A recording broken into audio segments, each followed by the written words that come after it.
Hopefully you can hear me now. RTX was turned off, I think.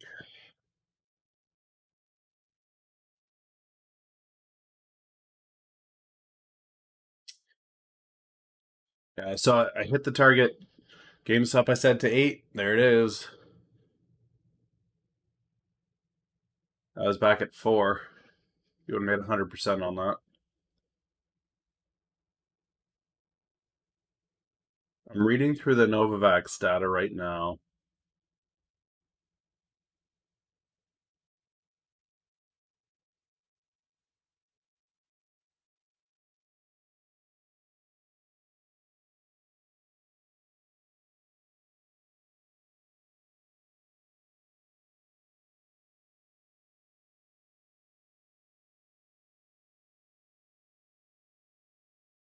Well, that's close to $200 you got there then.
Sanofi, GlaxoSmith, morning smash. Sanofi and GlaxoSmith are starting phase 1 trials now. I won't have anything till December.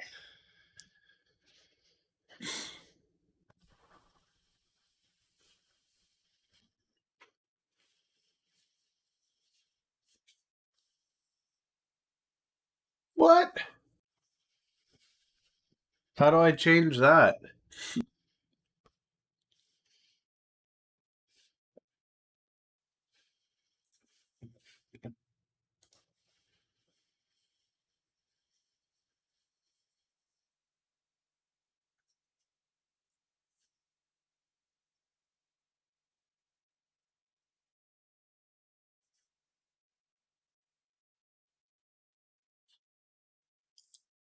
Huh.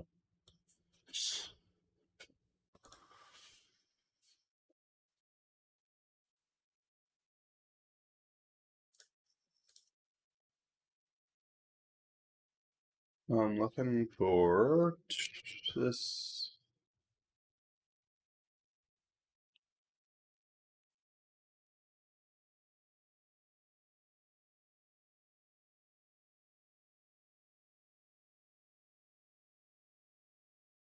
Mm.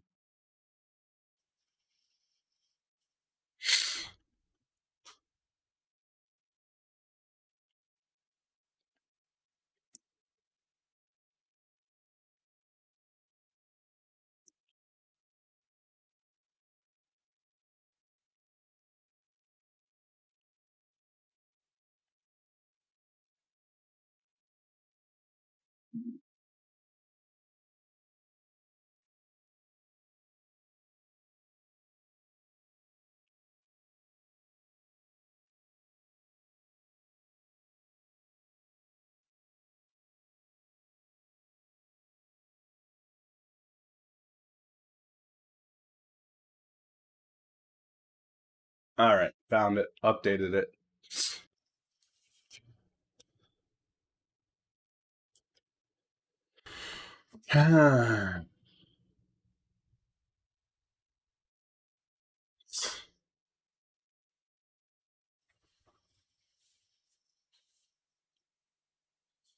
Oh, nice.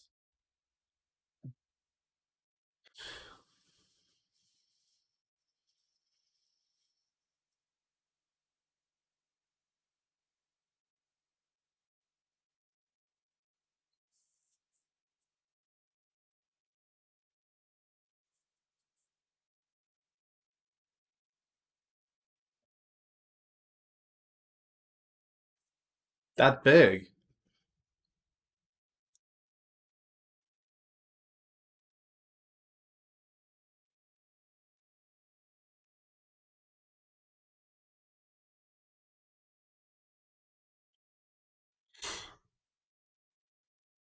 For BlackBerry to beat out Google like that is a big deal.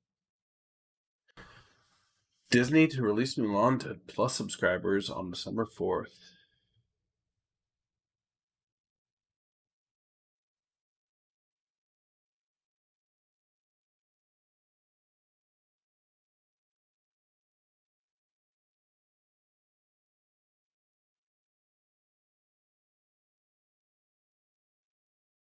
Which Excel sheet?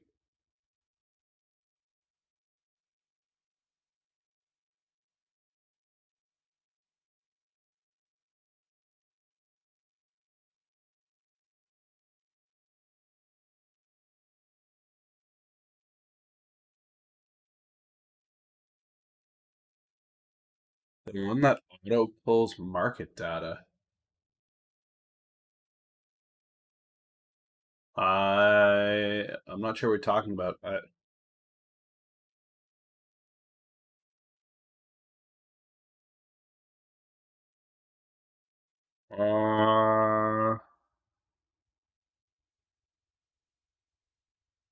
Yeah, no, I don't.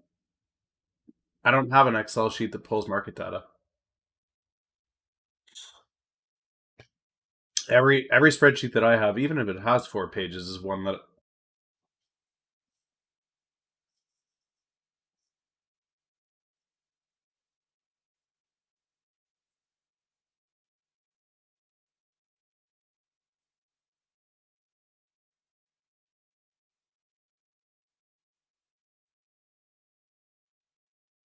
No.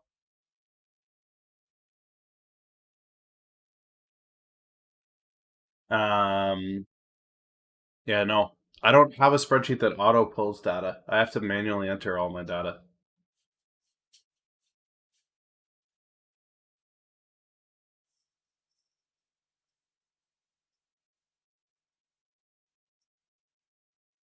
All good.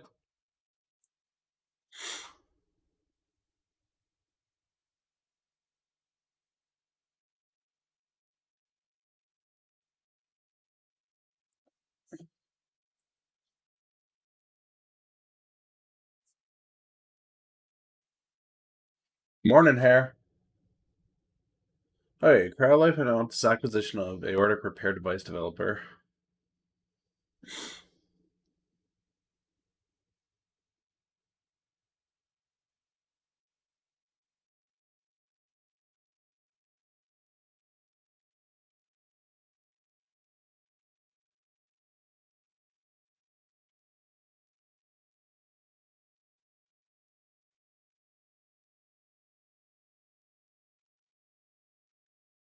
This is a big one. I know what is CYDY doing this morning?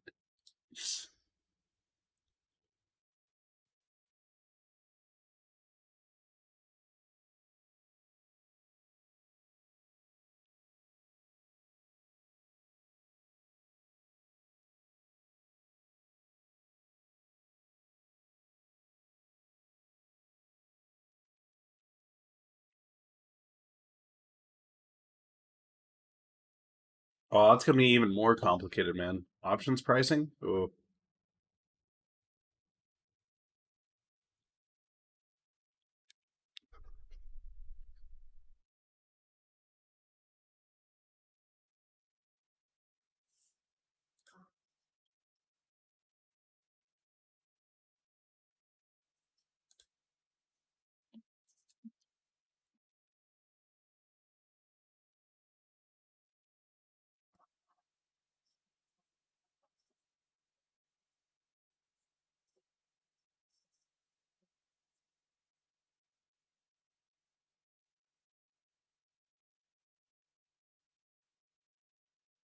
All right, so CYDY has the equivalent of a pre-BLA meeting in the UK.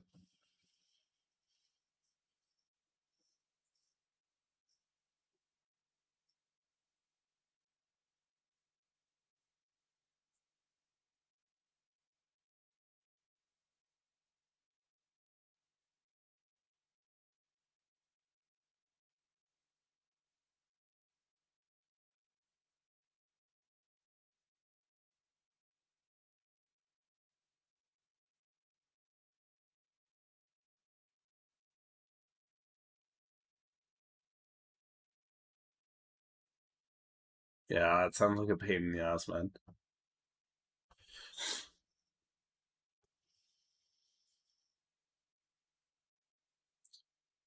Okay, so it looks like next week they have a meeting with the FDA to discuss their HIV application with the FDA, and then on the 9th they have a meeting with the UK's Medicine and Healthcare Products Regulatory Agency, which I guess is the equivalent of the FDA in the UK.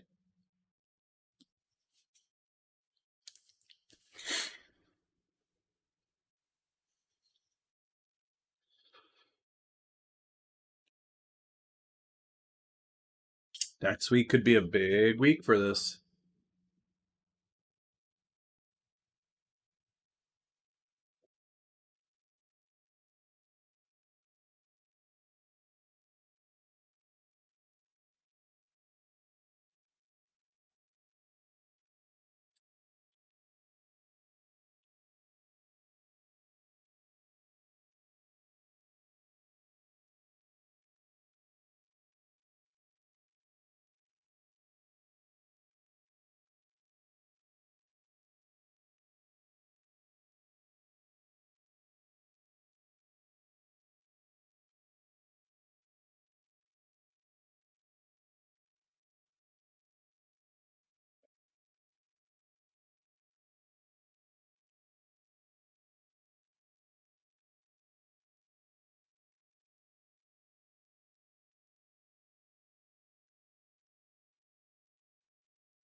Yeah, if you're not going to add to the conversation, like it.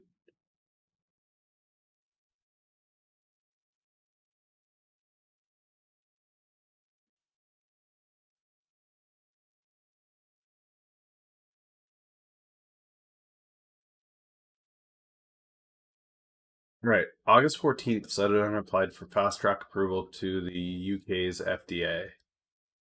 on the 24th, they said we reviewed requests and are sending the request to senior management team and licensing division for further input.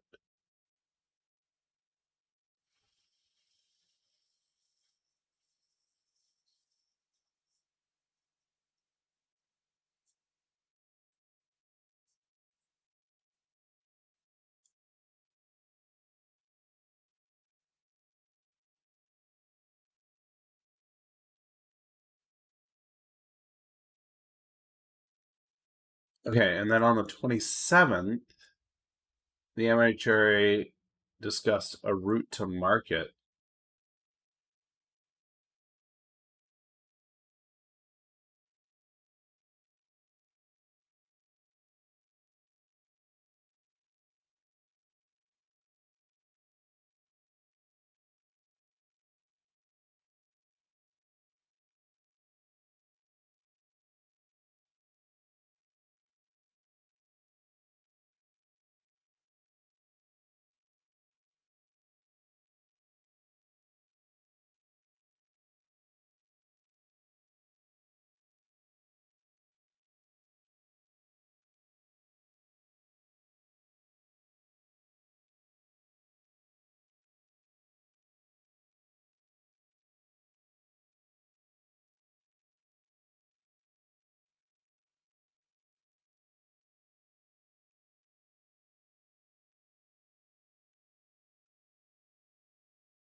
What I really want to hear from CYDY is the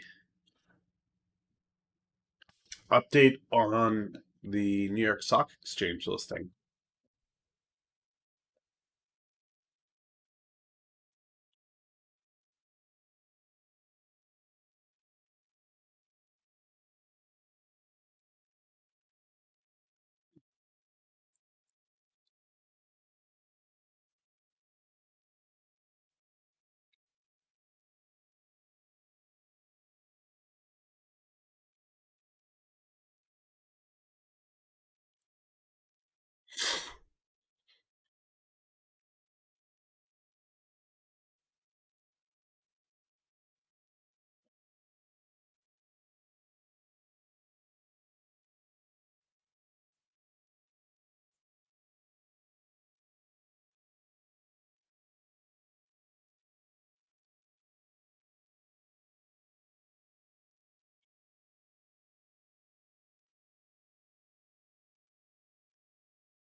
Browser down.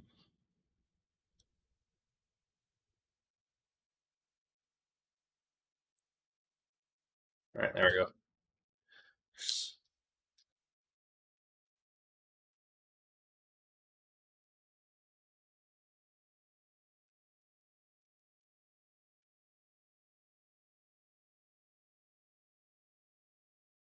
we go.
I'm gonna connect to this guy and see if I can't get an update on that.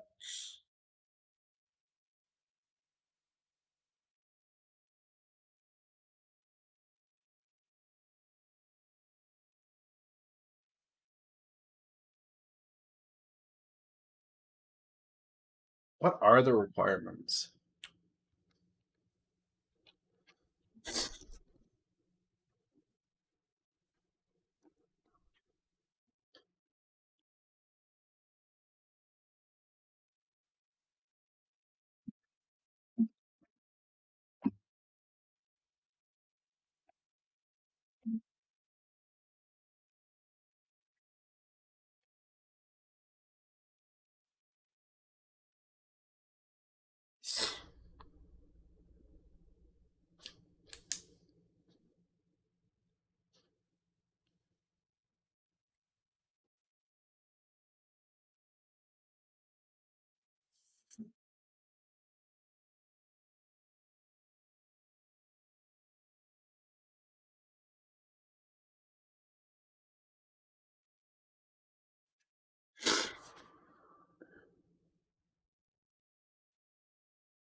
All right.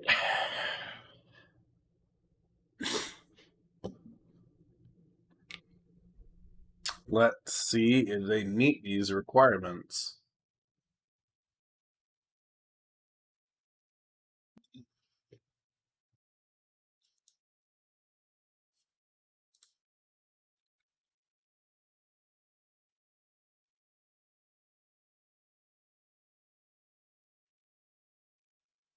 All right. Requirements are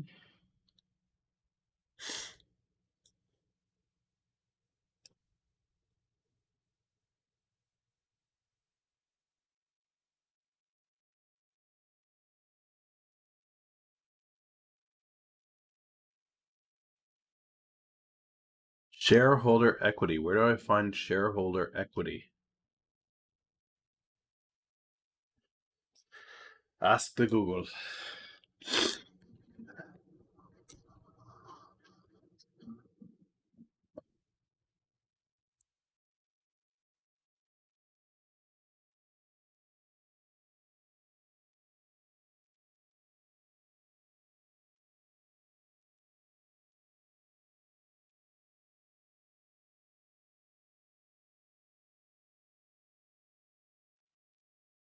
Okay, total assets minus total liabilities.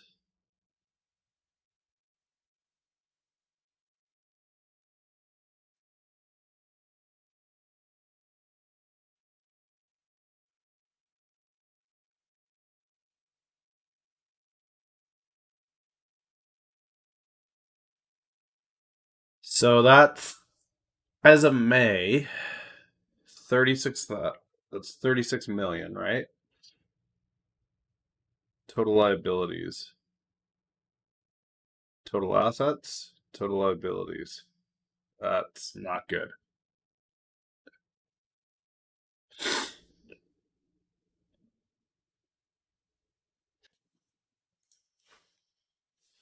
So they don't have that as of May.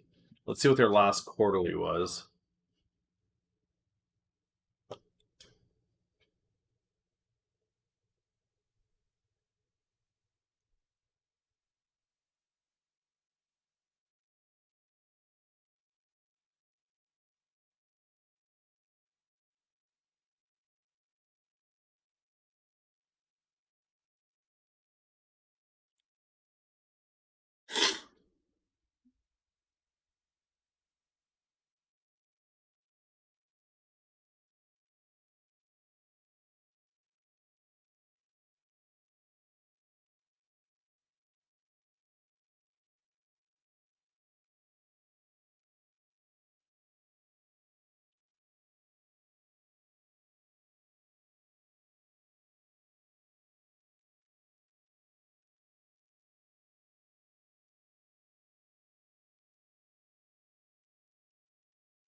All right.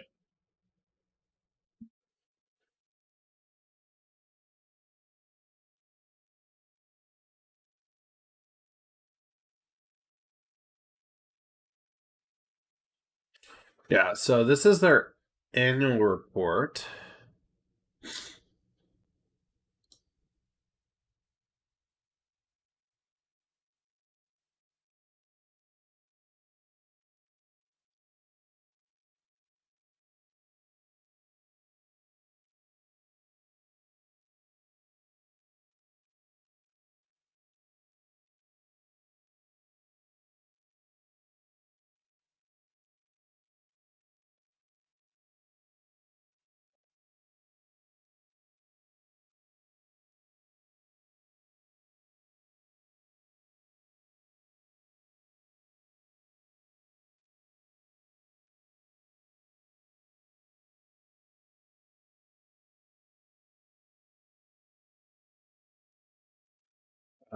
Maybe I just go to Edgar.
So this is interesting. We have an 8K in here with American Region.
Um,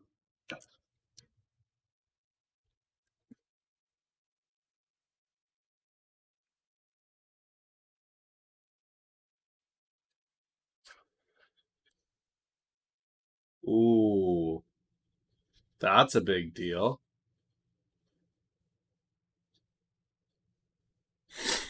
All right. So let's walk you guys through what I'm doing here.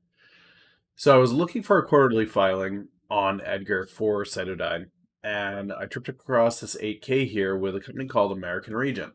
Okay. Now, American Regent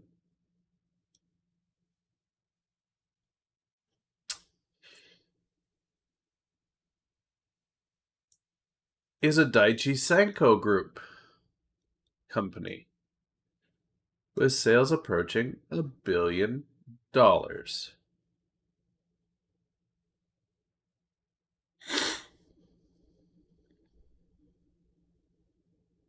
Top 10 injectable manufacturer with sales over $1 billion. CYDY has a agreement with American Regent.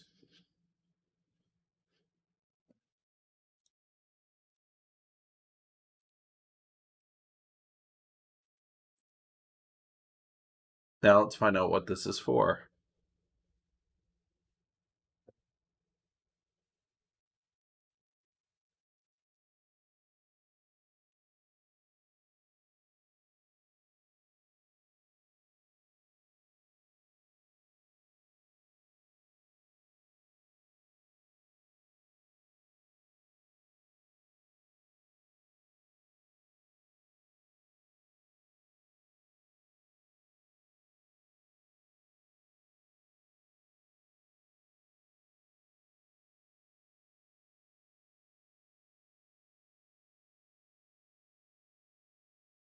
It is for leronlimab.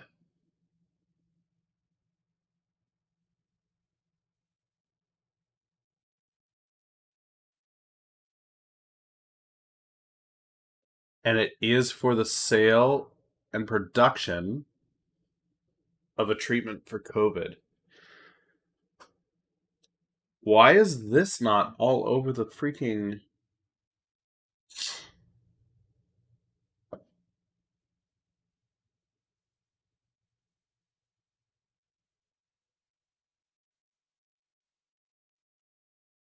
When is this 8K from?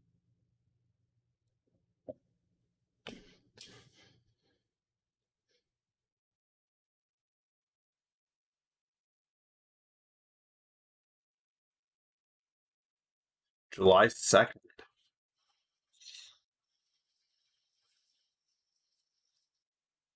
Oh, there it is.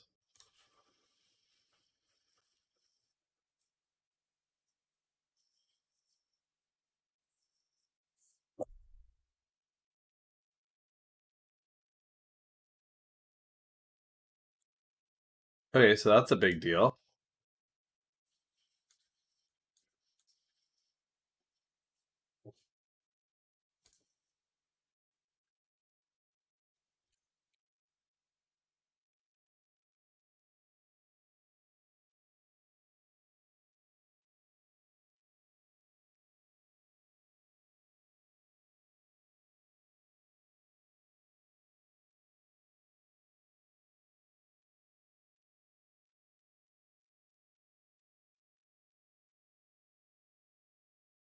Nothing else relevant there. Okay, so they've got this.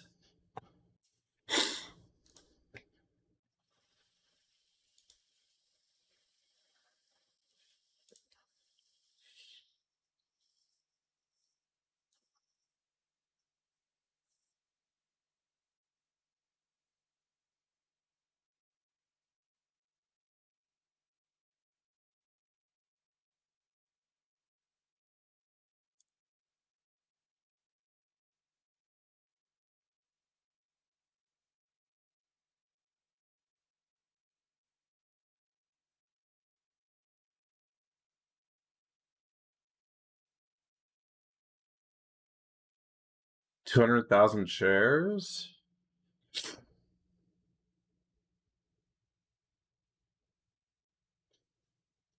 I would say with over 200,000 shares, you probably have over 300 shareholders. Morning, Nabu. How goes it?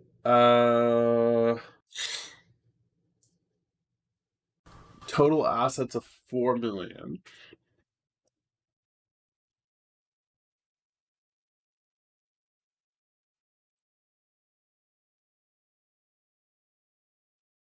They have that.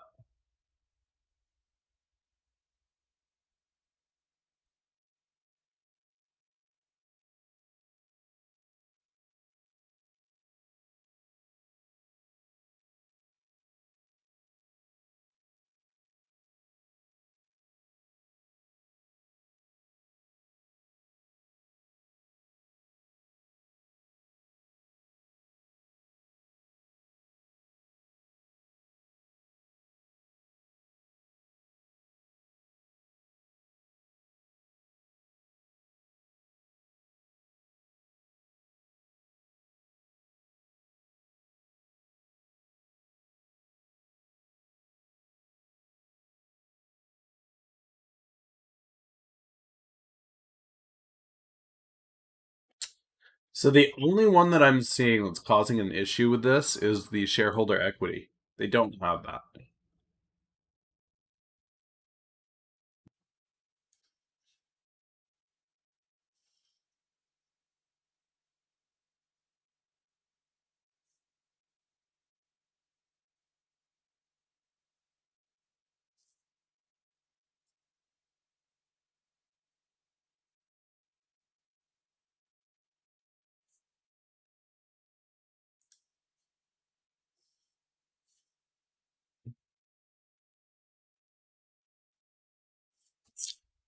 Robinhood is facing an SEC fine. All right, what do we got here?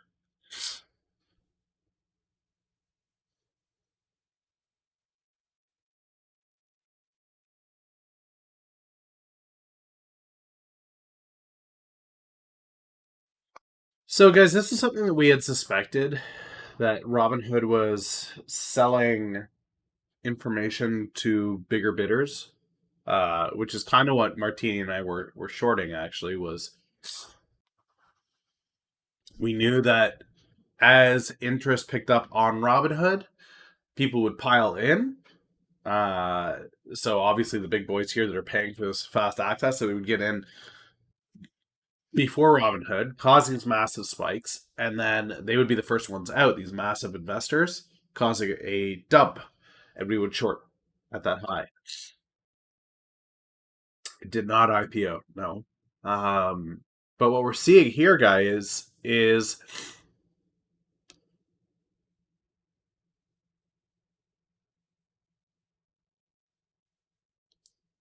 yeah, it was selling client orders to high speed trading firms.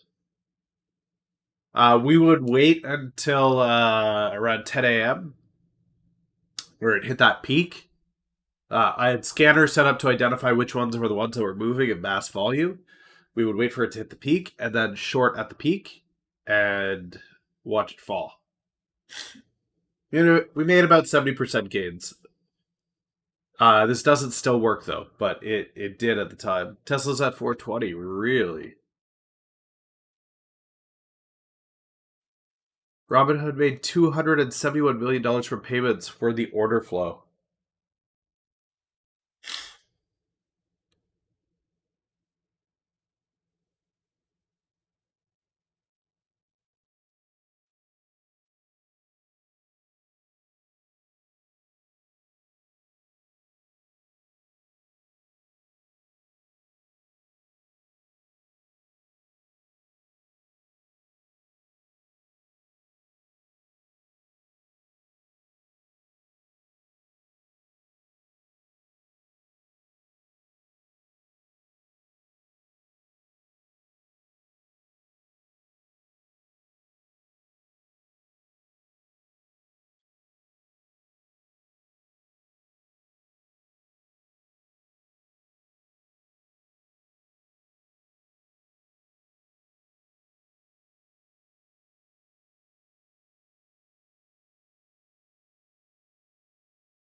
So this is saying that they received 17 cents for every 100 shares that were traded on Robinhood, 58 cents for every 100 options. So let's see if we can get some ballpark numbers.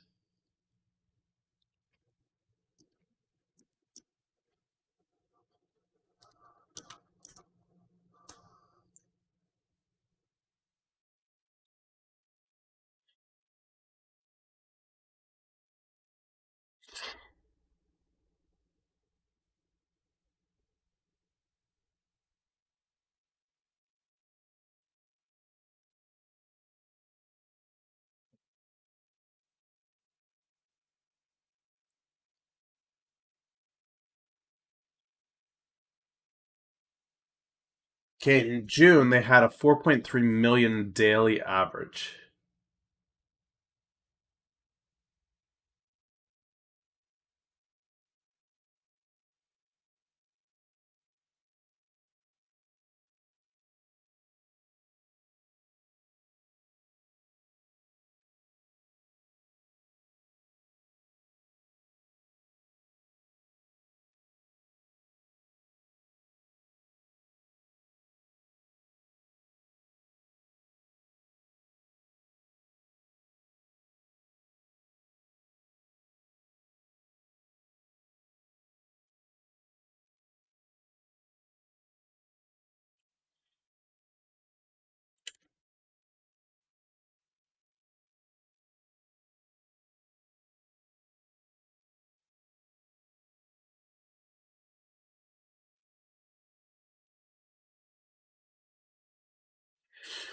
Okay, so if it was equity only, they would have only made 730 grand. But they...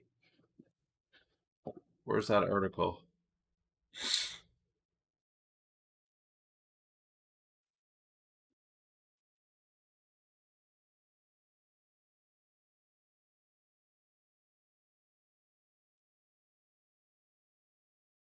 Well, I guess that's daily. They would make 700,000.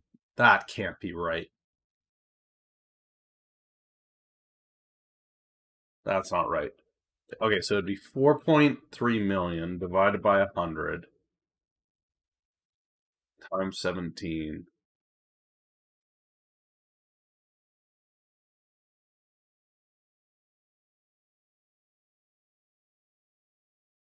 Okay, so 7,300.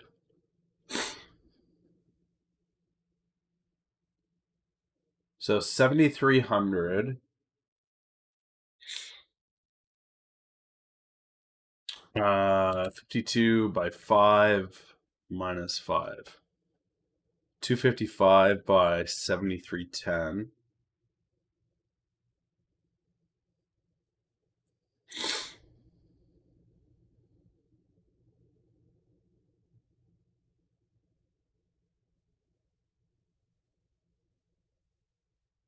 That's nuts.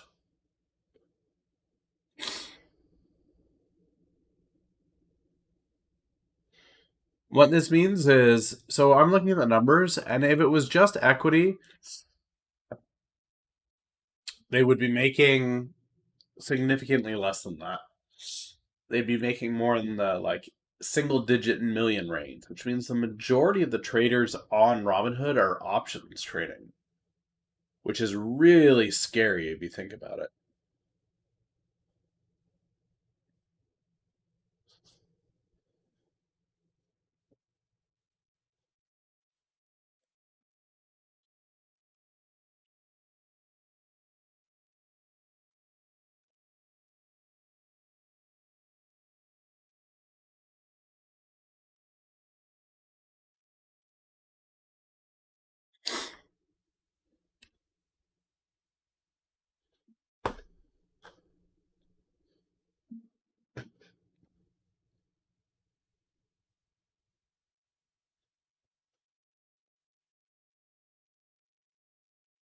That's really scary.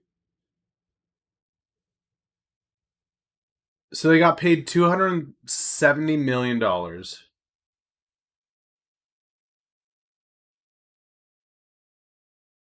They made $270 million in the first half doing this, and their fine is $10 million.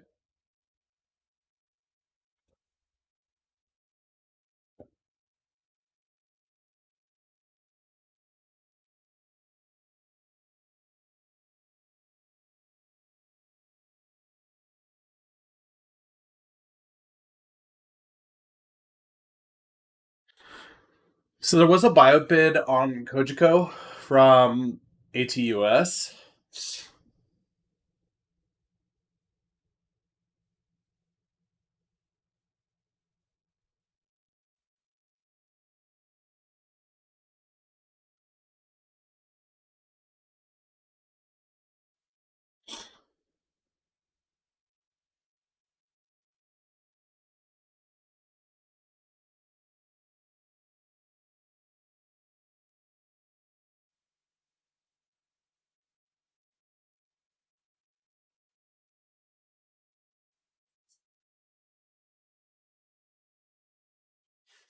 That's a small communications play.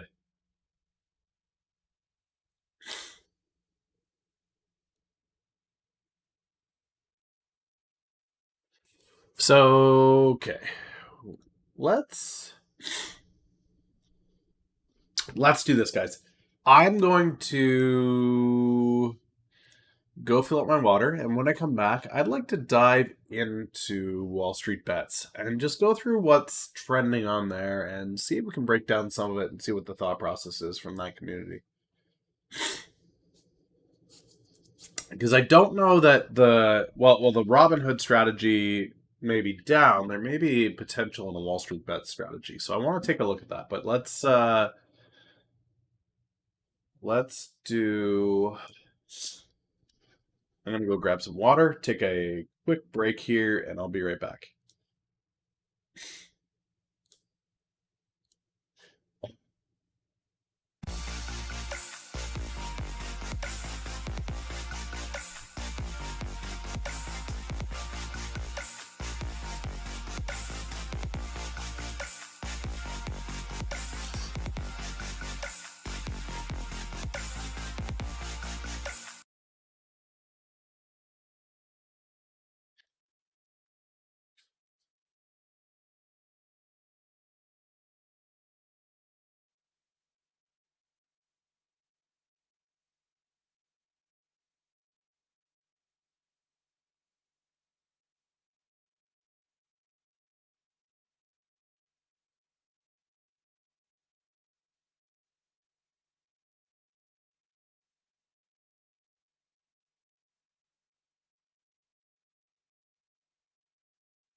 Guys, huge shout out to Restream again. They are sponsors of the stream.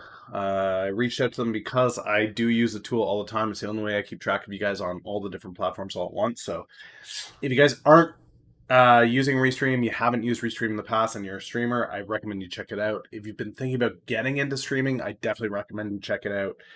It just makes things so much easier for me in the morning.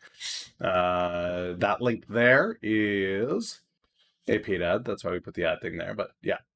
I need to go here and do this, and then this, and then this.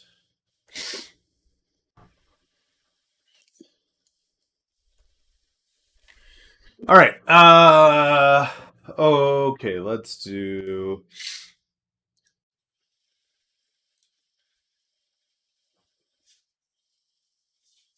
Let's do this Wall Street Bets thing.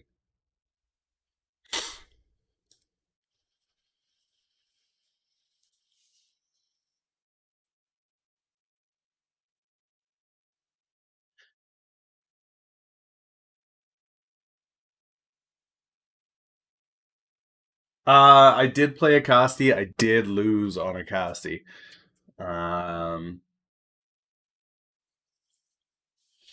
You've been lurking in here most days, Smash, and you were pretty quick on that restream. You did it before I did. I did it, so uh, why not? You know what I mean? All right. Let's see what is going on here. Daily discussion. I am still in DGLY. Yep.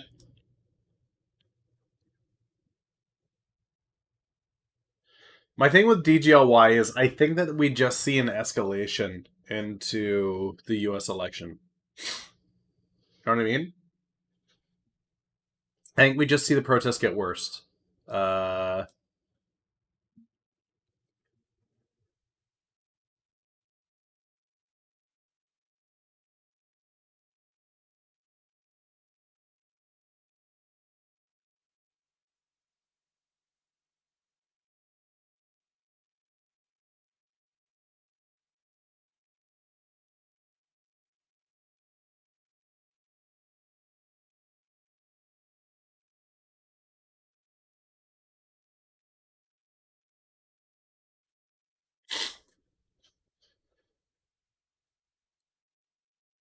It's hurting. So that's kind of the nice thing about being able to take plays and hold plays um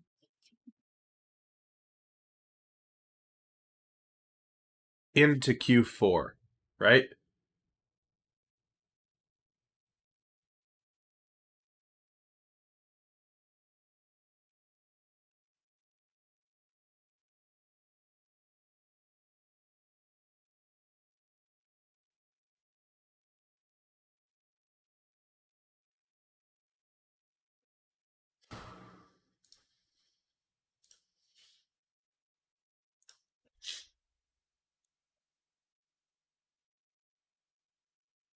Where is it right now?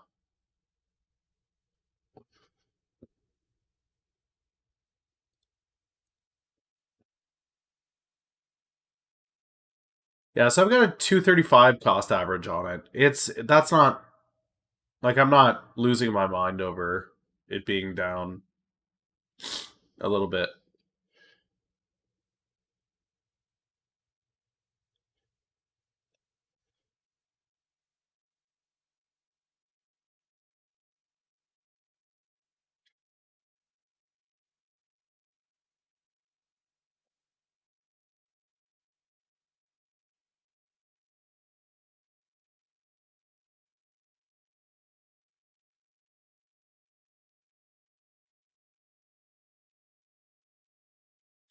It was closer to $4 Canadian, but I've moved all of the US holdings into my US margin account, so now I can see directly what the average cost is in the US.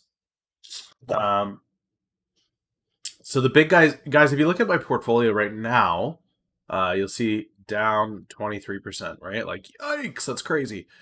Okay, so you got to remember, started with a very low bankroll. Um,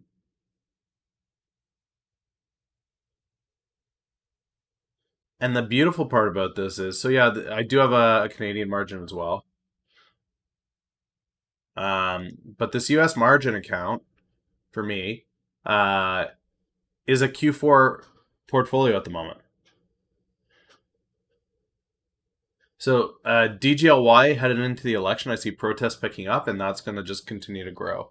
CYDY may not necessarily be Q4, maybe before that, but they've got a bunch of news that I could see this potentially going from where it is now. My cost average on this is quite high, but I expect this to actually go up quite a bit. If I was to set a price point based off of what I'm seeing with HIV, COVID, Nasdaq listing, I would think that this could possibly go to $15-20, which would be fine. I would triple up on this. ACRX, everybody knows, it's no secret. My dollar cost average is $1.72 on this. I actually expect ACRX to head up to the amount of $8 to $10. So I stand to make a fair return on that at $1.72 cost average into Q4. iPix as well is a Q4 play on their COVID. MNK is a long hold. I don't know how long I'll hold this, but it's a small position of $300. But I thought this was way oversold, so I'll probably hold that. And then ETM is a Q4 play as well. So I'm okay with being down today. It's a focus on to the election, November, December. That's kind of what this portfolio is built to do at the moment. So I'm okay being down today in order to make big gains into Q4.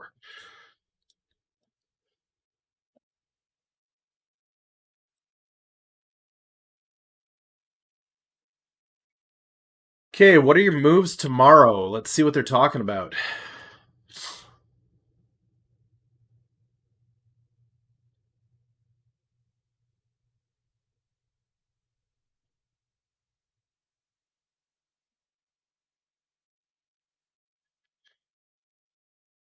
I'm expecting flu season to bring more COVID. I don't know about winter.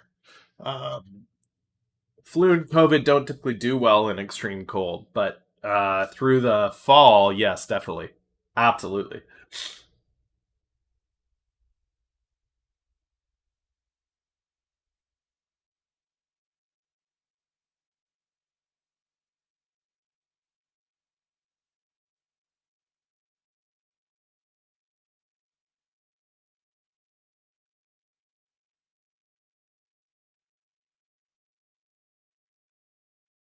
all they're talking about is Tesla, Apple, Tesla and Apple on this.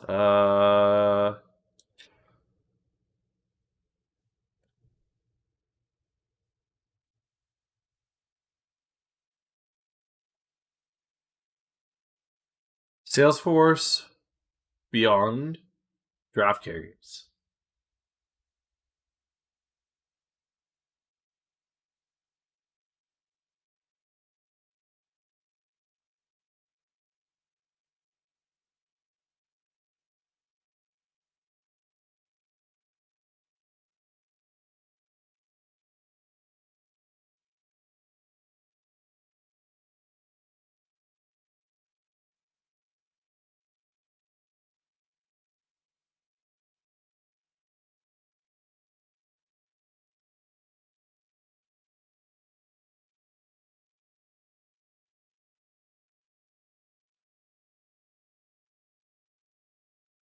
Uh, well, that's always good news.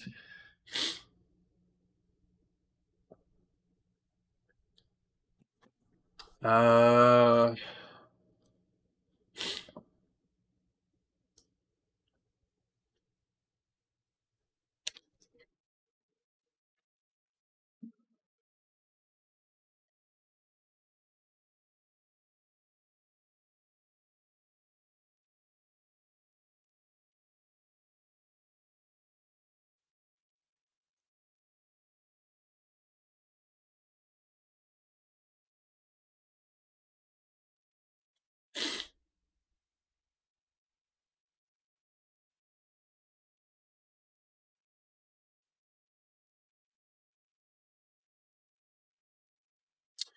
yeah, Canada. It looks like last year they said the season officially began in August, so I'm gonna say we are in it right now here.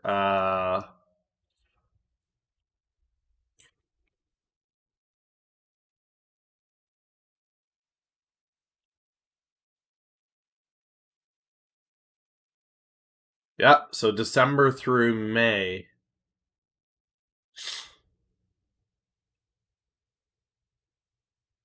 Yeah, that's what they're saying too. December through March. Um,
I like it. I like it a lot.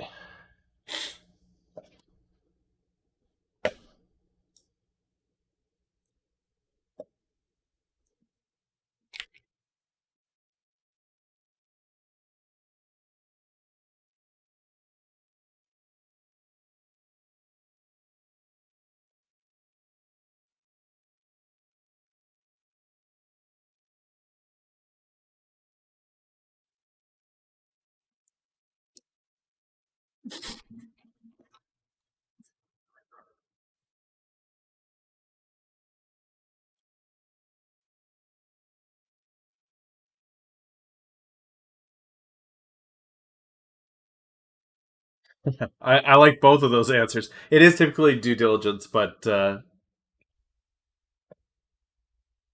I do like deep dive.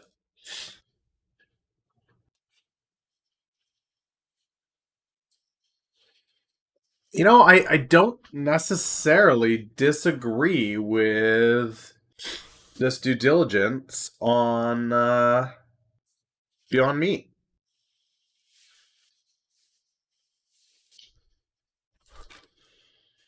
Now, this guy thinks it's headed to 180, so I don't know about that. But let's take a look at what they're up to. I mean, all right.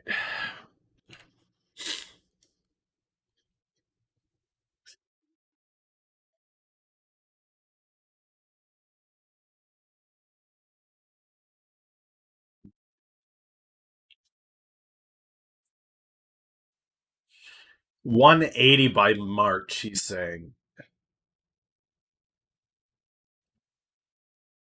Let's check what the analysts have to say about that.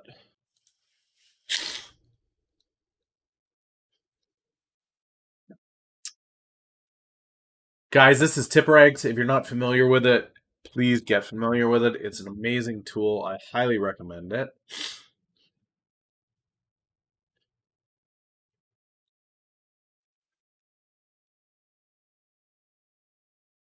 I don't know if that's the command or not, but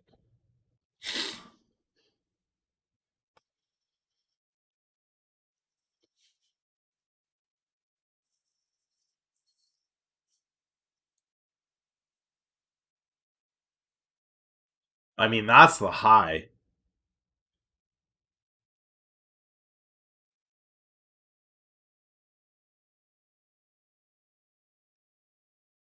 What do the options look like?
This stock is freaking expensive.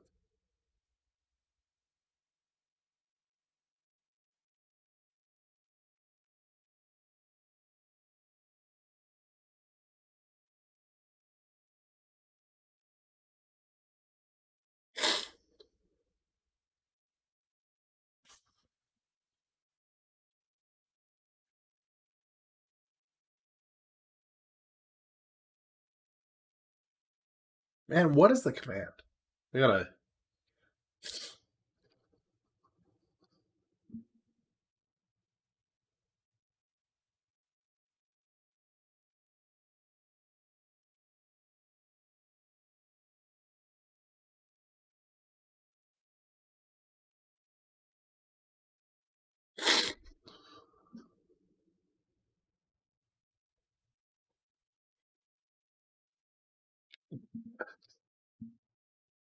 There it is. My Restream chat is not sending commands. Interesting. I'll have to look at that. I mean, okay, let's say I think 180 is still a little bit of a pipe dream on this, to be honest, but hypothetically, let's say June, this would be at 150. It would cost you hypothetically somewhere around 2,300 to get in. There's a massive price dump though here at that 155 mark. So you say 155 for $1,500, right? And it goes, let's say it hits strike. That looks like about $3,000. You double up.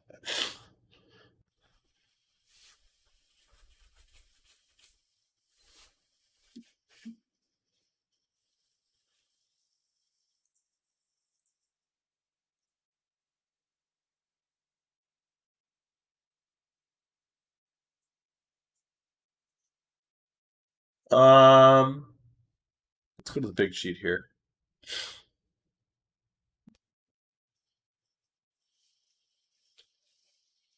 Yeah, I think this is just there's not a ton of news going on. I think is the deal with this at the moment.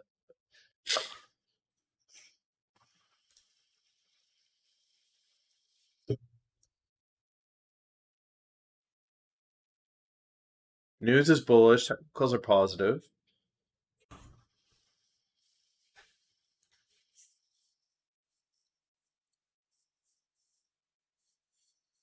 I mean, this is not good. CFO sold $22 million worth of shares.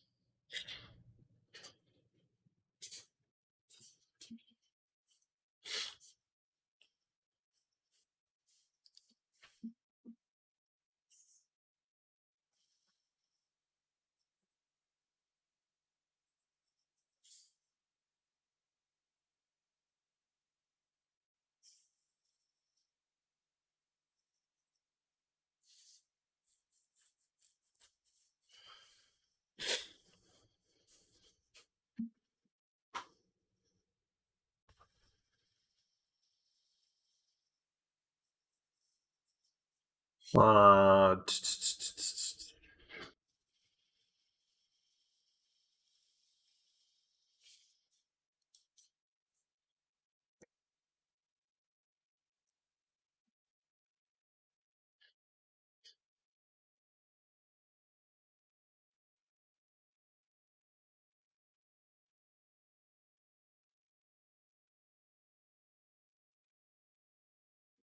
there's not really any big names on this. Hedge funds decrease their holdings by almost 500,000.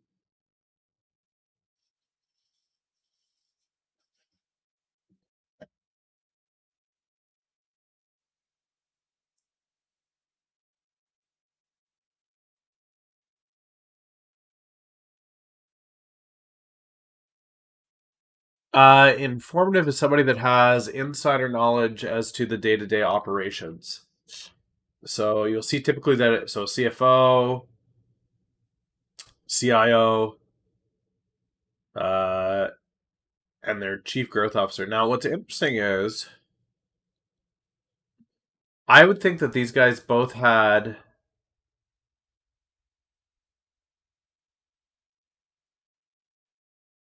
Maybe I'm wrong. My understanding was that informative and uninformative. I thought it was based on the position, but it can't be that because the same people have. So here's the CFO, uninformative. So maybe it has to do with the details. We can see exactly what he traded.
Do.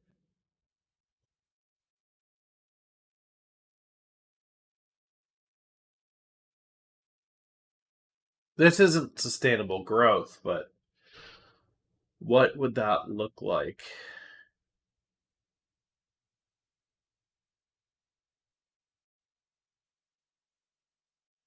In 2019, they did 297 million across the whole year.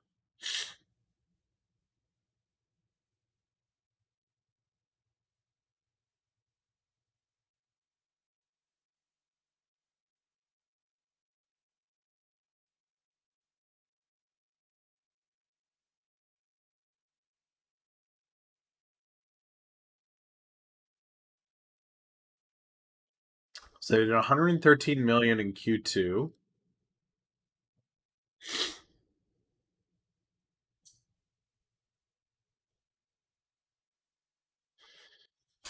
I don't think the vaccine is what people are expecting it to be. To be honest, I wouldn't look at shorting Zoom. No.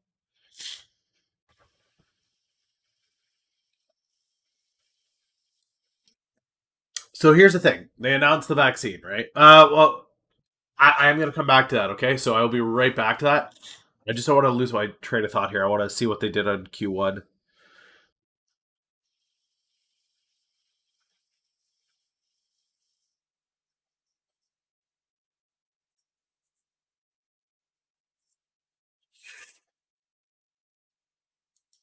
So they're already Beyond Meat is already almost at their total revenue for 2019 in the first 2 quarters of this year.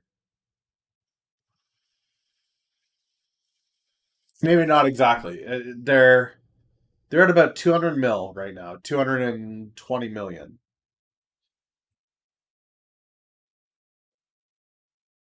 They did 297 last year. I don't know, guys. I'm feeling a little bullish on Beyond based off of those revenue results.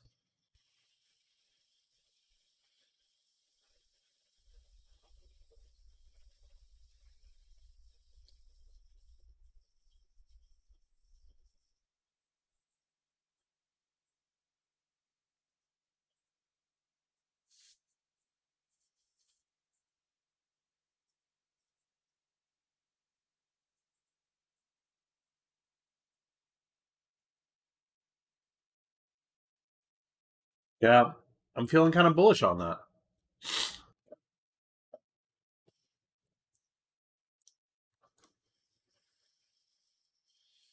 Right?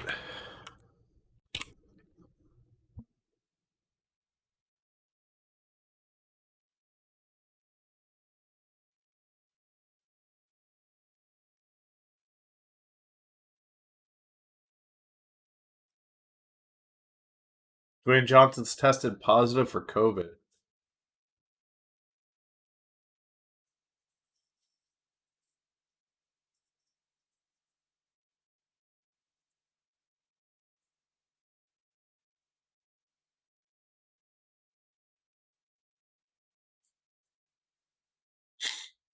All right. Okay, vaccine, right. What was the question? Okay, so here's my thoughts on how the vaccine works, guys. In regards to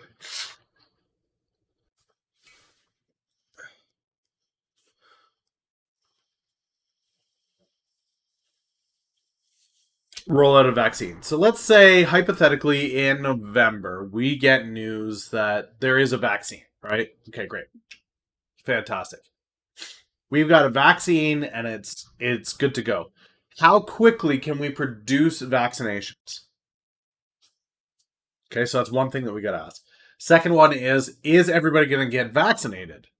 Third one is who gets vaccinated first? Okay? So, let's take a look at this. First and foremost, well, yeah, I'll get to that as an extension because you're talking about not this current school year because obviously we're already in it, but the following year coming around. Here's what I want to lay out for you though. I guess we'll add a fourth is the flu vaccine as something that we need to consider. Okay, so first, if we get a vaccine, right? Not sure that we're going to get a vaccine in December. waiting on phase 3 trial results from these guys. There's a couple of the major front runners that I sincerely doubt are going to be producing results that are going to be indicative of a cure-all vaccine. But if we get it, how quickly can we produce 7 billion doses of vaccination? It's probably going to take at least a year. So it'll take at least a year. Now, the next question has to be, okay, well, if it's going to take at least a year, obviously some people are going to get it as they come out with it. So the first doses that come out, is everybody going to take it? I know myself personally, seeing all the corners that they've cut on the science with this, on the safety, on rushing these early vaccines through, I'm extremely hesitant to go anywhere near it, myself and my kids. Right, exactly. Most of the people that I'm asking are, unless they're people that are living in isolation due to, what is that called?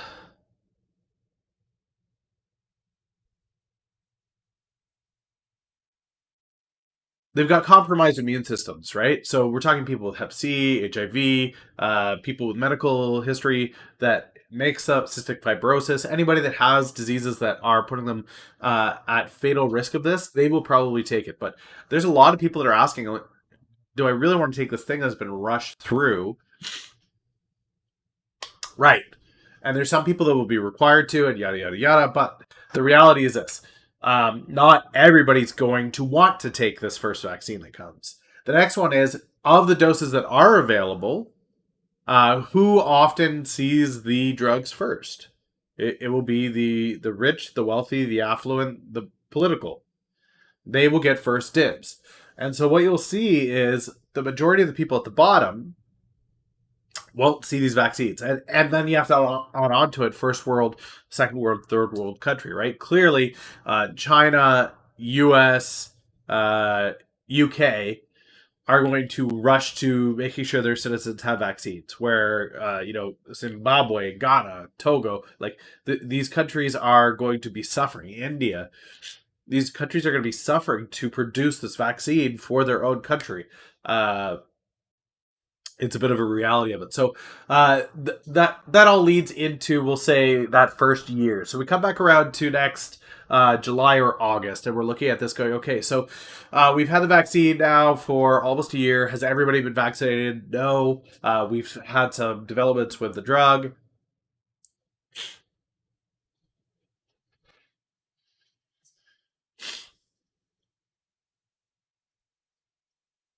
Well, I mean, look at hydroxychloroquine with Trump, right?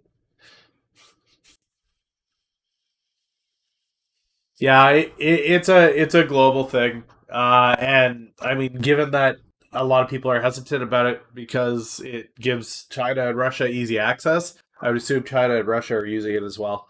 Um, the uh, the thing is, the question with Zoom is, do we continue to see remote education becoming the standard as a result of this? And I think that through this year, we're going to realize that the institutional education system, academia, uh, doesn't need to operate in these massive buildings with massive overhead, massive costs. And so I think that we see people lean into Zoom and say, well, this is actually a way that we can do this, guys, and we don't need this massive overhead of these huge campuses. We don't need people traveling internationally. You could attend these universities from proxy anywhere in the world. Um, which is an evolution that was needing to happen in education anyway. However, the other thing that we need to add to it is uh, the flu that we had in that we call the Spanish flu. We still have it today. It's still here. The flu that we get that there are vaccines for every year is just the modern iteration of that flu that we continue to fight year after year after year after year after year is definitely a big thing. Yeah, that's out there. They're gonna have to figure that out. But the crux of it is COVID has forced their hand where they don't have a choice. Because right now they're still operating on all those costs for maintaining those buildings, housing, food services, all that stuff. When in reality, nobody's using it, right? So they're paying for all of this stuff, and they don't need to be. And that only happens so long before institutions start to make a change because their hands are forced. But the flu reiterates year after year after year, new strains, new evolutions of it, and that's why the flu vaccine changes every year, where it's a slight difference, and they do their best guess as to what the strain will look like for the year, and hopefully the vaccine that they produce will be sufficient. The reality is, this is going to be yeah, that's it. I think there's a lot of companies out there that are going to start doing this. You'll still see companies like Google that have their massive campus. They'll stay that same campus because they essentially own that area. But there are a lot of companies that I think are going to pull back from all of these buildings. WeWork is screwed. The concept of WeWork is out the window.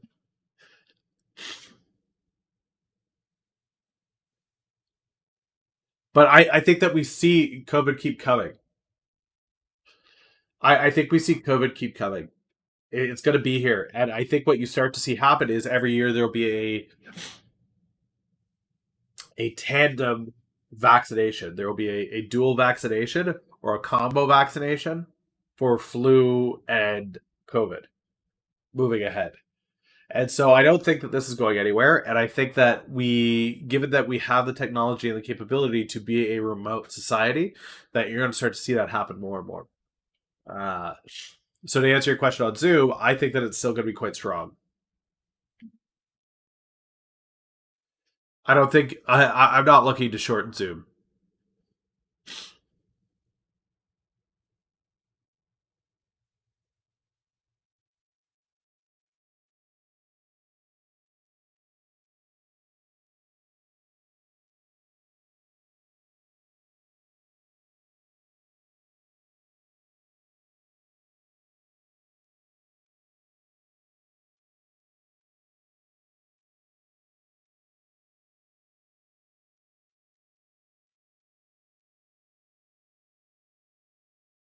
Oh man, what is this?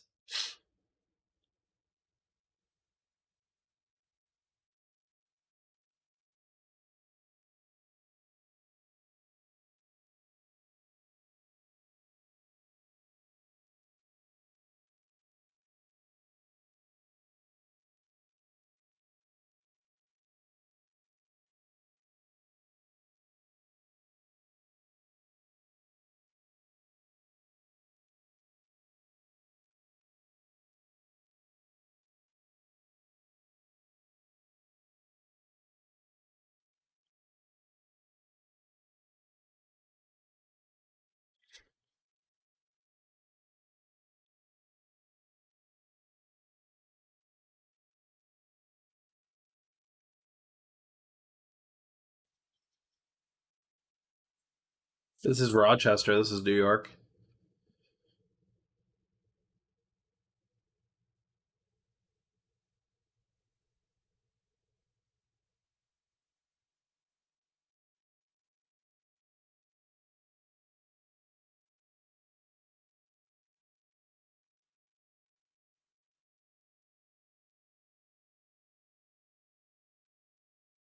Oh.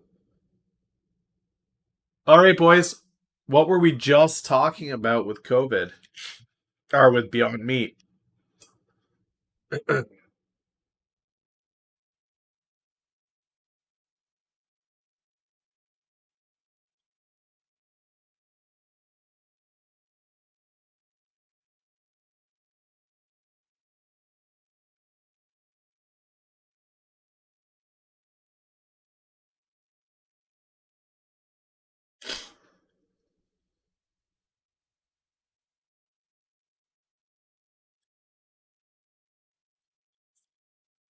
We were just saying, guys, with Beyond Meat, if there was a meat shortage for any reason,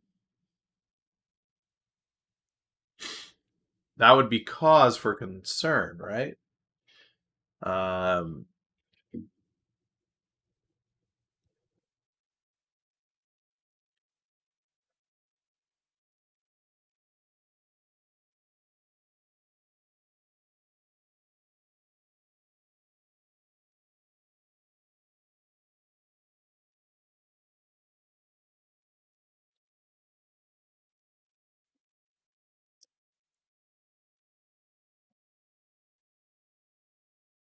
So approximately 440 pounds of beef on a cow, roughly 6,000 cows gone.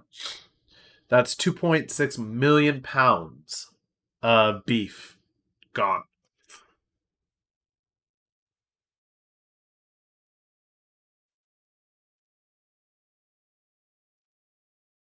Uh,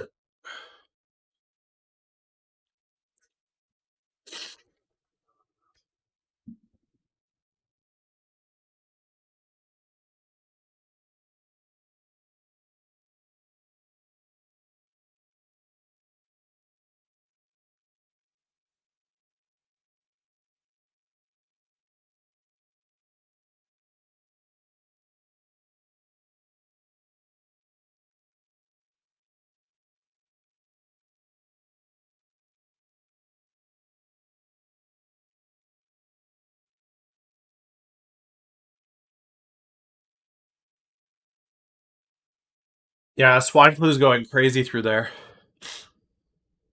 But this is cows. This is 6,000 cows. So this is another 2.4 million pounds of meat gone like that.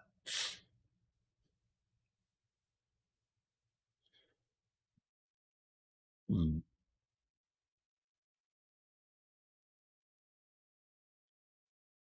Yeah, that's what this is saying. They're estimating 40% of Chinese pigs, hundreds of millions of animals.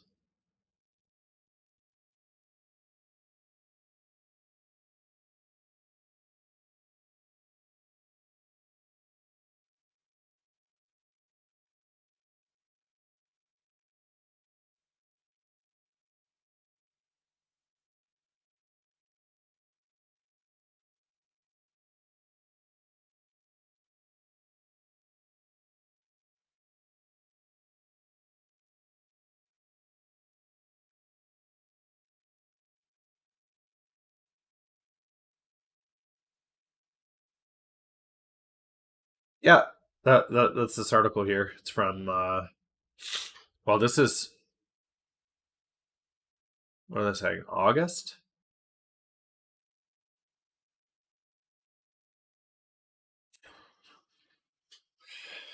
This just exacerbates the issue, right? Like, I don't know. I think that's positive news for Beyond Meat.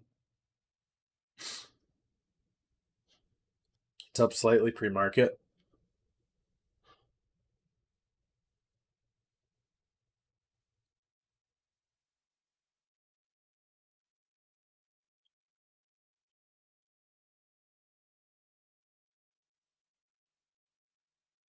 Okay, we've got jobless claims today.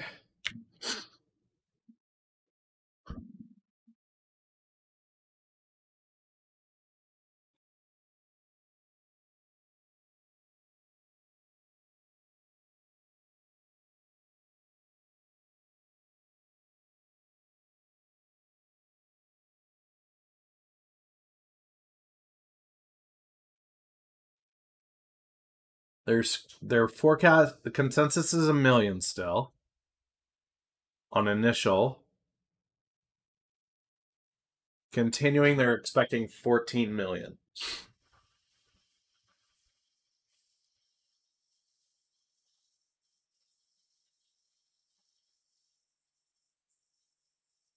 Well, that's good news. It's good to hear that money's coming out.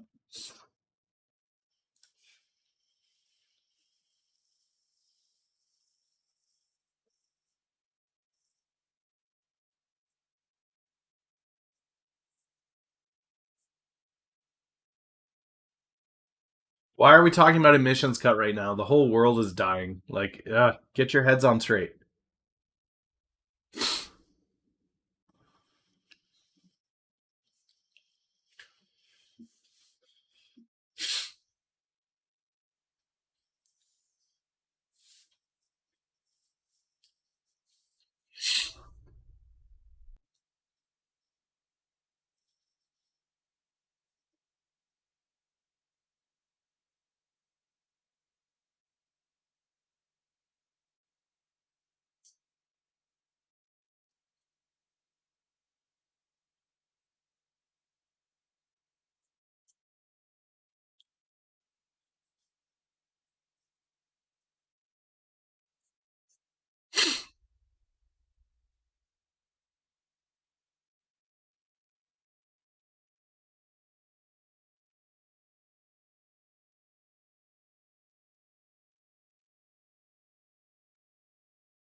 Yikes.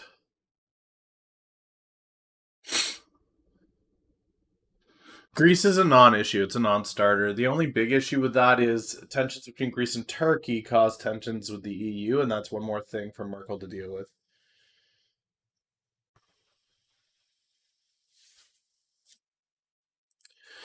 All right, guys. I mean, like, here it is. Like, these protests are beginning in Rochester as of last night.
No, not really.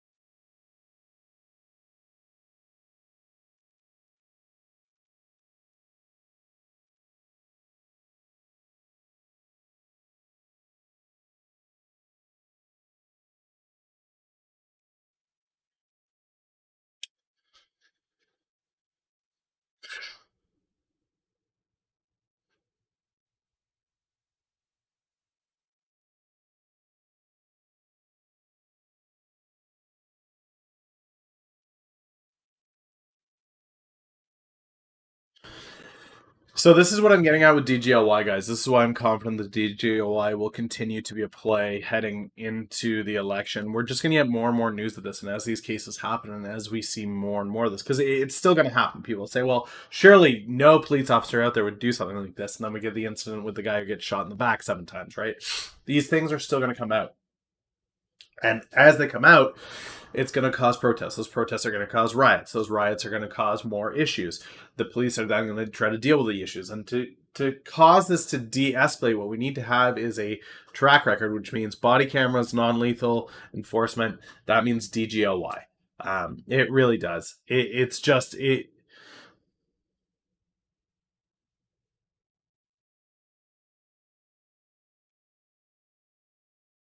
What kills me here is, so this happened in March, okay?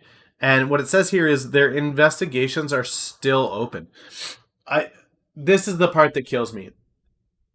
Guys, this is, I don't know what kind of rinky dink operation you're running, but it's not that difficult because all of the people that could have been involved in this are the one guy who is dead, that's the person who the crime was committed against, and the police officers that were present on scene.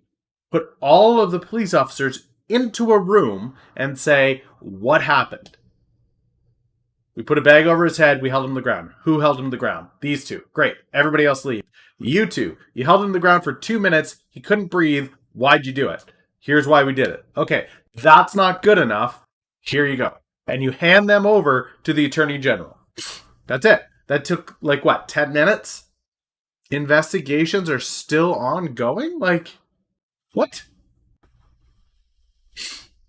Now, if, hypothetically, let's say if the officers say, well, it was actually done because of this and we were concerned about this or that, or we were concerned for our safety, I don't think the video evidence shows that, then you've got maybe an additional conversation, but we're talking a half hour at most, right? Before you say, okay, we're handing this over to the Attorney General, guys. You screwed up. And you got to be aware of that. You screwed up. So don't say anything else. Contact an attorney. We're contacting the attorney general. This needs to be dealt with at a legal level. It blows my mind that here we are, start of September. This happened in March. That's May, June, July, August. 4 months? Like, come on, guys. We can do better, is all I'm saying.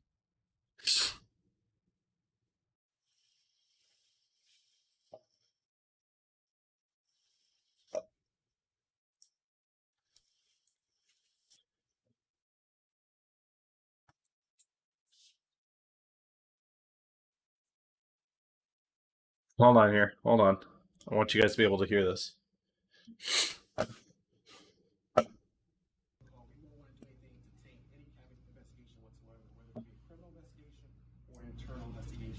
That is a protocol that we follow within our department. We have been in constant communication.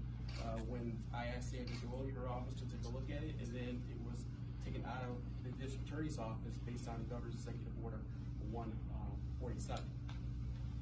So, as far as our protocol, we won't want to do anything to taint any kind of investigation whatsoever.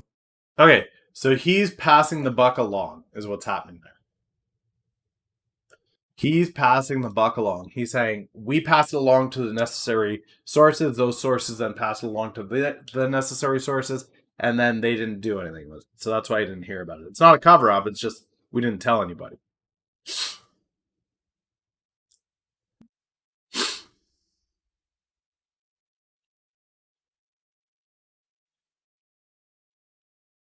Protests.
Yeah, the court's moving slow is one thing, but getting it into the court in the first place shouldn't take this long.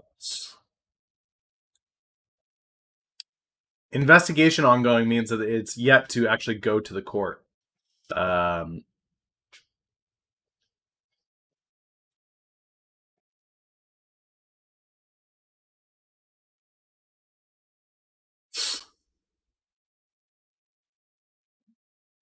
It shouldn't take that long for it to get to the courts. It is my big beef with this.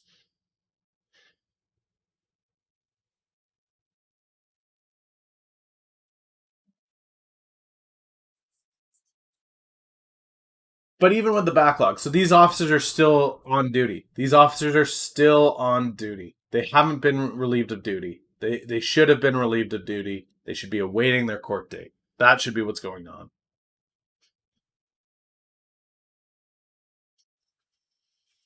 I understand the backlog in the judicial system.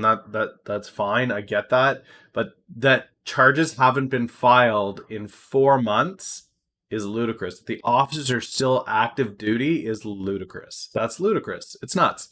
And what do I think of PayPal's long-term investment? You know what? That's a great question. I am going to top up the water, take a bathroom break here, and I will be back in like 30 seconds, and I will break down PayPal, and we'll dive into that because this is just going to tell me that, yeah, this is just going to tell me. Anyway, DGLY still looks strong, guys.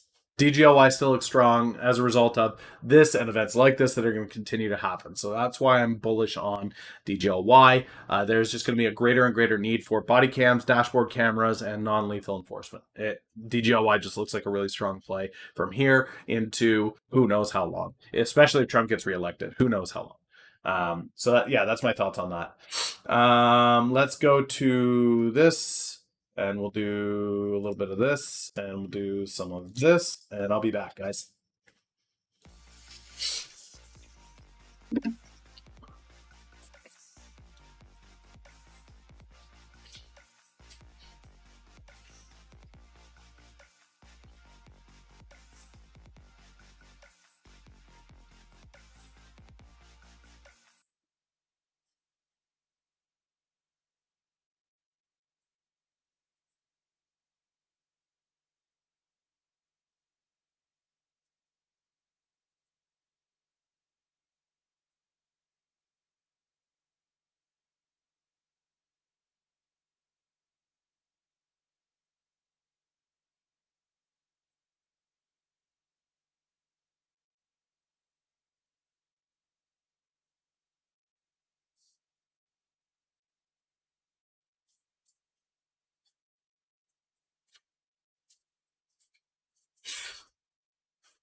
All right.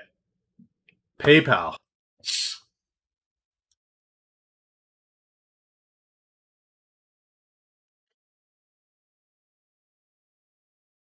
What are PayPal up to these days?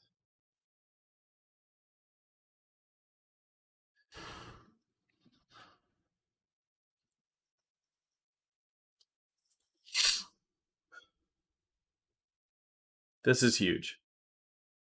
This is huge. This layaway payment thing that they've come up with is huge.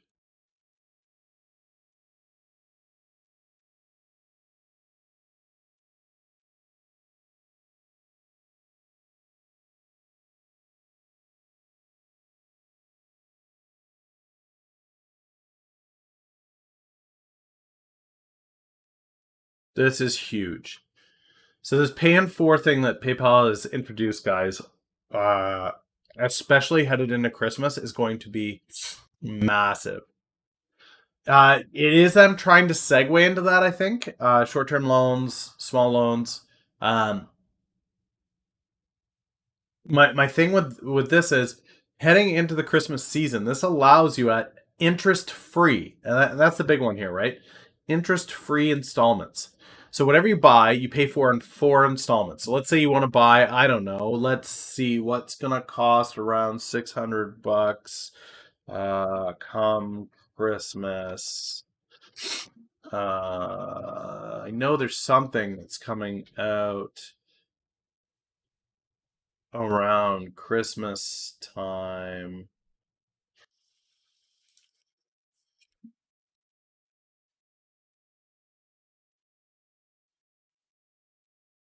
What's this gonna cost? $4.99. What's this gonna cost?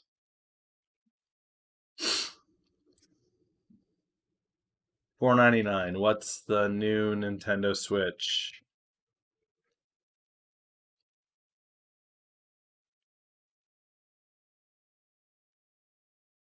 Nintendo Switch Pro.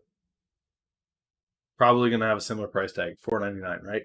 I expect to see people paying this using that PayPal. So if it's at 208 right now, tip ranks. Okay, before I look at tip ranks, it's always good for me to look at. That's a great entry point on PayPal at 170. I would say PayPal at 300 in a year wouldn't be unreasonable. But if we're looking at, you guys want the year or do you want December? By December, I would say, in my opinion, probably somewhere around. Um,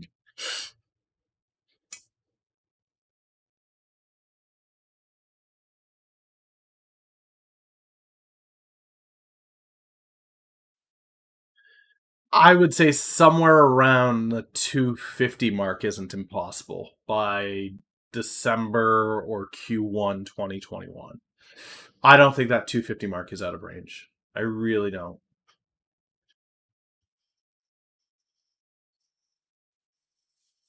Let's see where the analysts have it.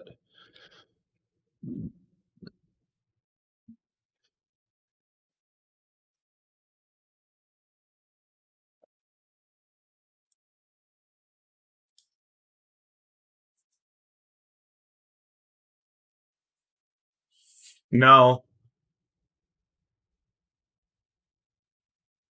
Yeah, no, I see PayPal moving forward.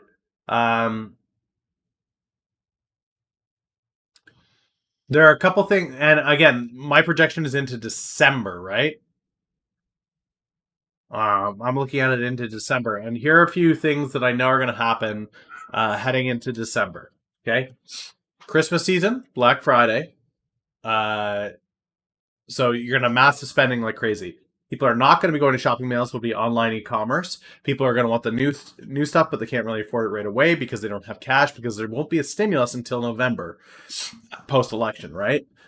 So people are going to be using this because they suspect that they're going to see a stimulus. Well, I don't. I think it's almost certain that we see a stimulus following the election. Um, Irregardless of which party wins, I think the election is going to be a massive swing to one side or the other. You will either see a massive Republican sweep or you will see a massive Democratic sweep. It's one or the other. And irregardless of who wins, their stimulus package will be the first priority. That will be the first thing pushed out. And that will be massive cash in hand for people to pay off their PayPal installments. So people are going to be spending as though a check is coming heading into Christmas using this PayPal thing. I think that this is really strong. I really do. 250 by December, I don't think is unreasonable.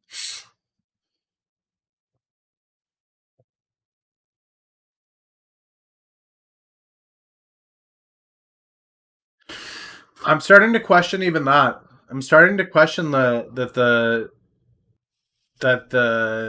Democrats take the House again. I really am. I think that we see it go one way or the other. In my opinion, I think it's going to be a Republican government. You're going to see a Republican House, Senate, and office, along with a Supreme Court, which is kind of crazy because he'll probably get to appoint another Supreme Court justice, and you'll have an extremely right-leaning Supreme Court justice for the next 20 years. Um, but yeah, I'm seeing it lean really hard right.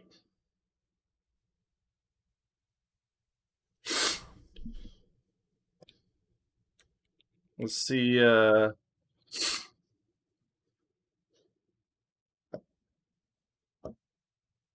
Yeah, exactly. Okay, let's do Trump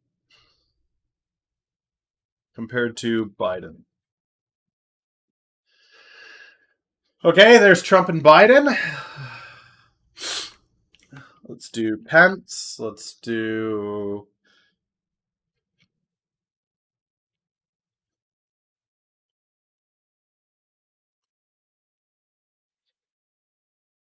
Okay.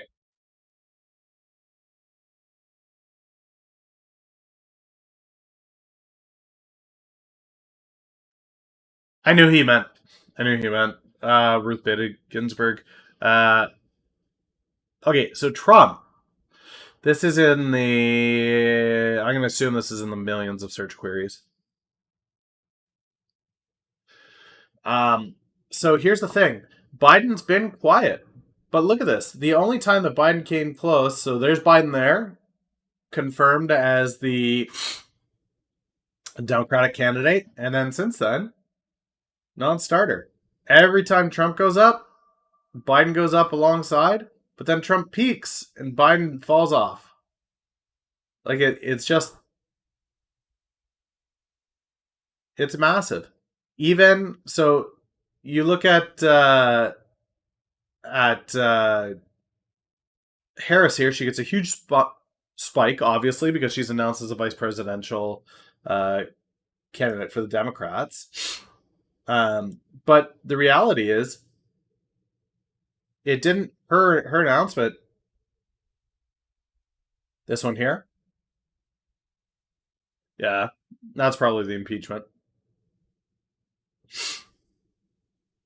This spike here for Kamala is her vice presidency. This here is Biden being declared the Democratic nominee. But what we're seeing here is this crazy pattern, right?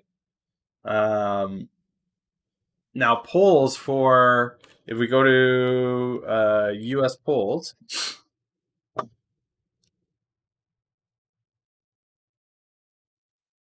All right, so they've got Biden by 9, Biden by 8. Okay, disapproval rating 8, 8, 8, 12, 16. None of that matters. Disapproval rating is always there. This is important though. Okay, so Biden's up by 9 points on the polls, and people are like, "Well, look, he's going to win because he's up by 9 points on the polls, right?"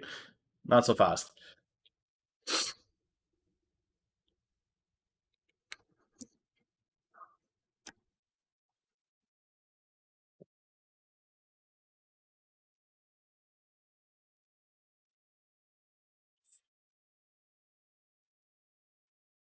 Look at this. Look at this. This was the gap. This was the gap between the two of them.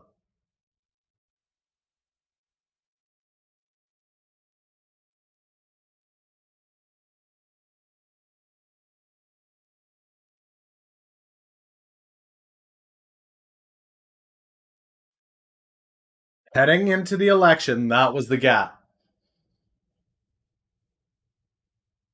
71 to 28, okay?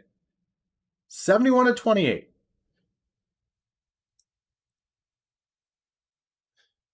$51 to $42.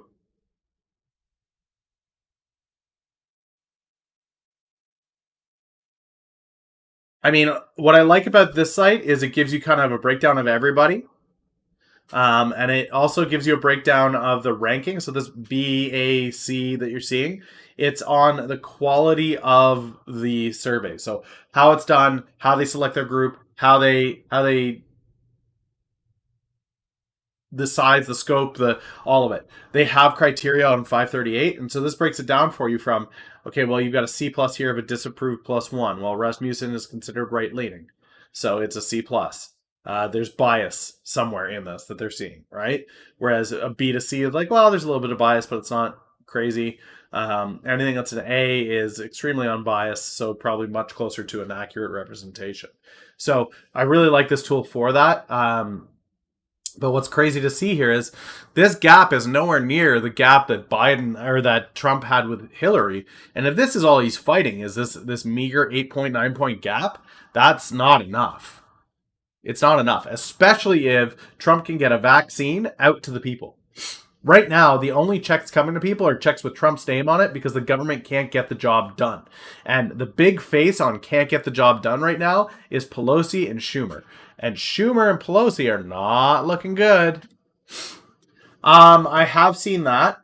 One of the primary indicators, and this is one that Martini brought to my attention, is there are people that gauge the election based off of Halloween masks that are sold. Whoever sells the most Halloween masks wins. So I'm excited to see who sells more masks, Trump or Biden.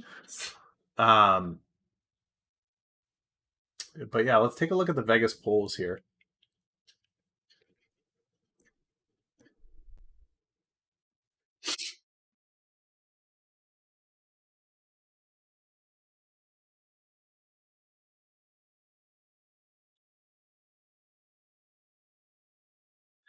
It's almost even.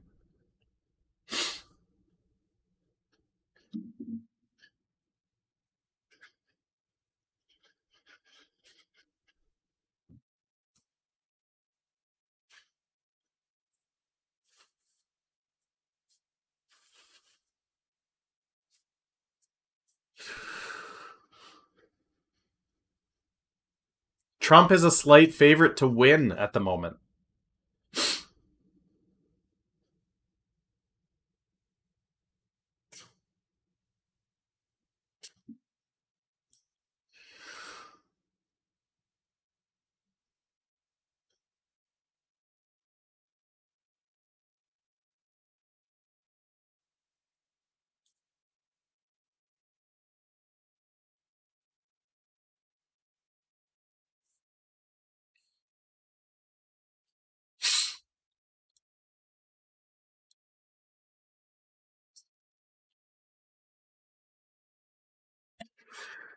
The money is going to Trump at the moment.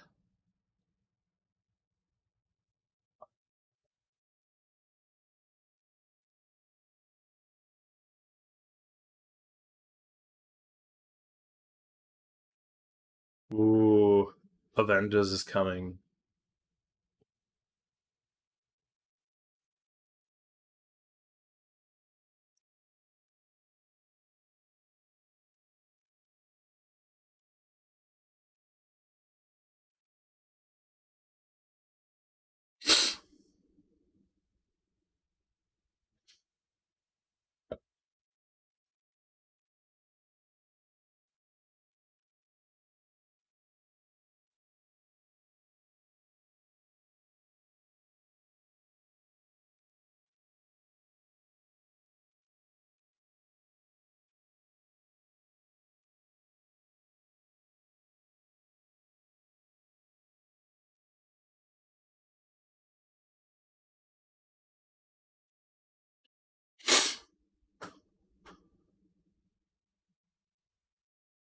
Any comment on FLIR? I can definitely take a look.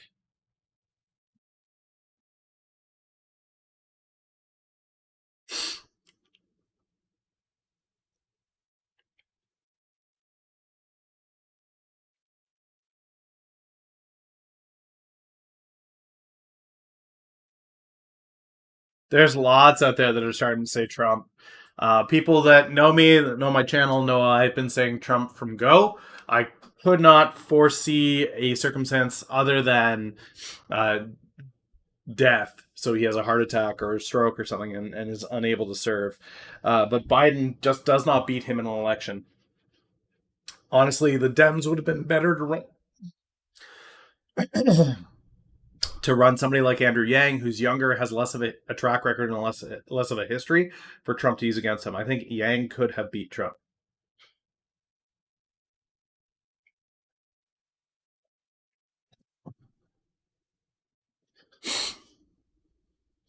All right, FLIR. What is it? Give me the 411 here, GXO Master.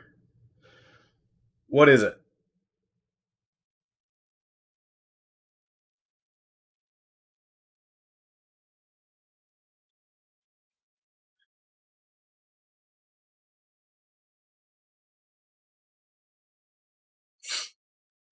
Yeah.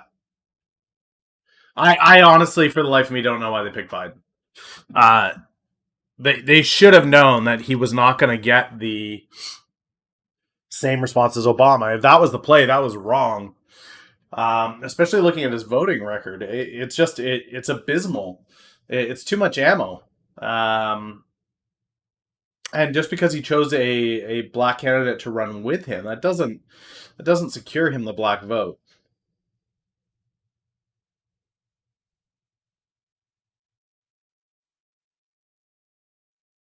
GXO, what is FLIR? What is FLIR?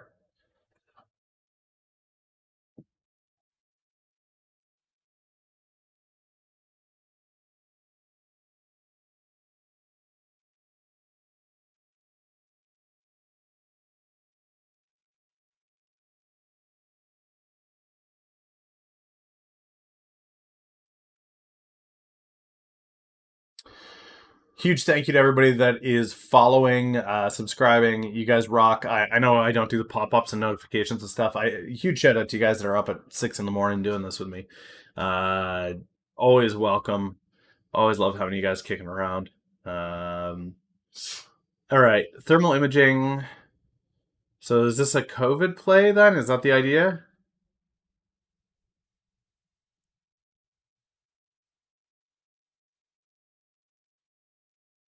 Military contracts. So that's a stable base. Let's see what they have on FLIR. Appreciate that, man. So they got a high of 50 on this.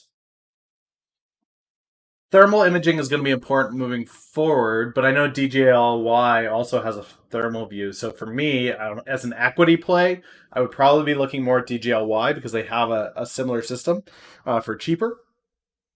If you're playing this on military contracts, 50 is pretty high for me. I would probably say closer to 45.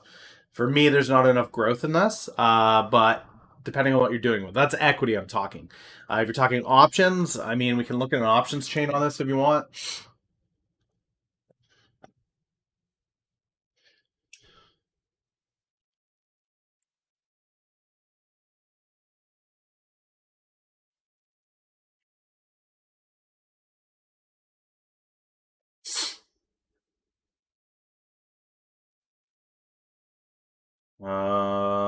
Let's go December.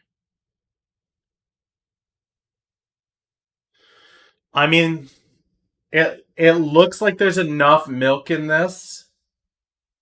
What's up, Handle? I think there's enough milk in this, guys. I think it could get to 45.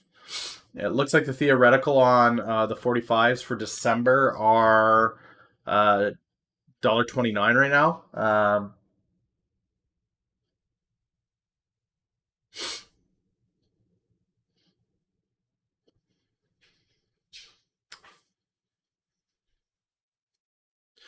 And if they go into strike, they're going to be worth about $4. So yeah, I think there's potential here. Its performance over the last 6 months. Let's see what it's doing. Oh, it's pretty even. Yeah, I think that as military budgets get approved in October, December, these guys get a pump. October, November, sorry. These guys get a pump, and into December, you could see it come back up to that 40, even potentially the 45. This is not an unreasonable territory for it to be in. That's my opinion on FLIR.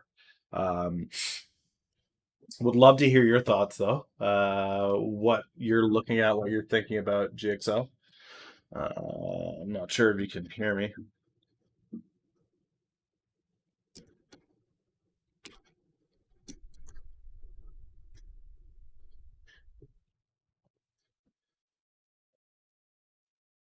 Okay, let's check Bloomberg, see what they're talking about.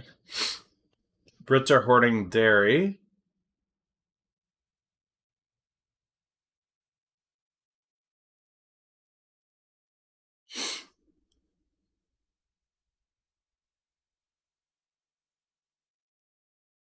Um,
I did not.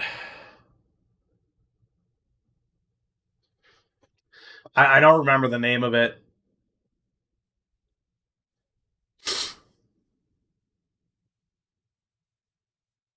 Neo's gonna run today. Any thoughts on AWK as long-term hold for growth and dividends?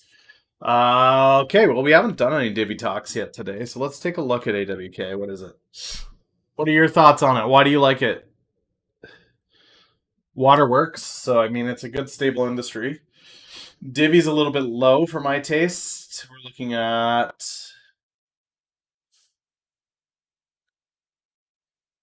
1.5%.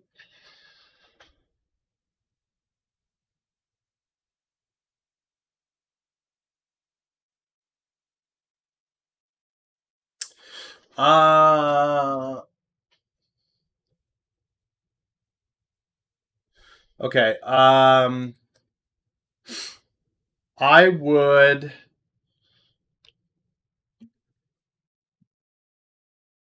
recommend this. over the. Actually, I can't make recommendations. Disclaimer on that. Disclaimer. Everything that I give you guys is just opinion. Okay, it's completely opinion based. Okay, perfect. But this one here, you're actually able to get a better holding on it. For $30, it's got a 7% yield instead of the 1.5. I think AT&T is a good stable company. It's in your portfolio as far as tech goes. I would place AT&T in with your tech. I like this better, I think. If you're looking at a long-term hold for a Divvy portfolio. I don't know necessarily about growth, but this has a greater potential for growth than the Waterworks does. One of the Divvy plays that I like for my own portfolio that I'm in are MFA. Again, just because I can get a greater quantity at 265 at a 7.5 yield. But I love hearing people asking questions about divvies and long-term holds. It does hold 30 hard, so it is reliable.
Yeah, 5G is the play. So for me, it would balance. So yeah, they are weighed down a little bit by TV, but TV is not completely dead yet. There's quite a bit of money still in TV.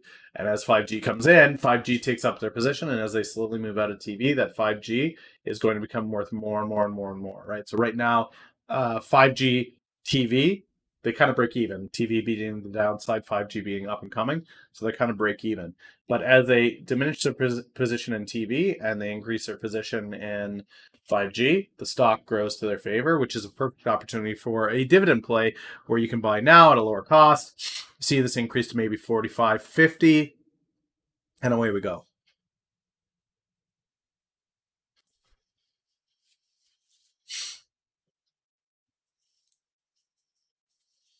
In my opinion. All right, what else are we looking at here, guys? We got a half hour left.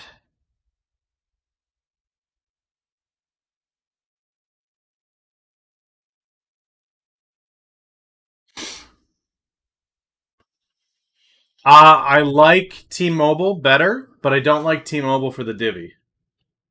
T-Mobile is the big play for 5G. No divvy. They don't pay a divvy.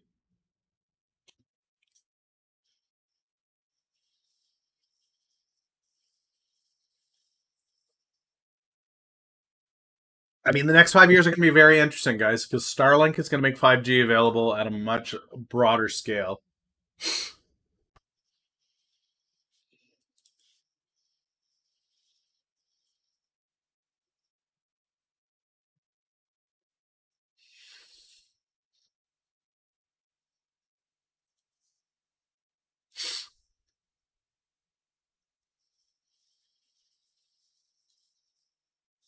Airlines are turning to cargo.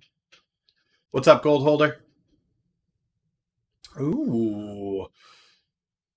Muchas gracias, Smash Ice, for the subscription.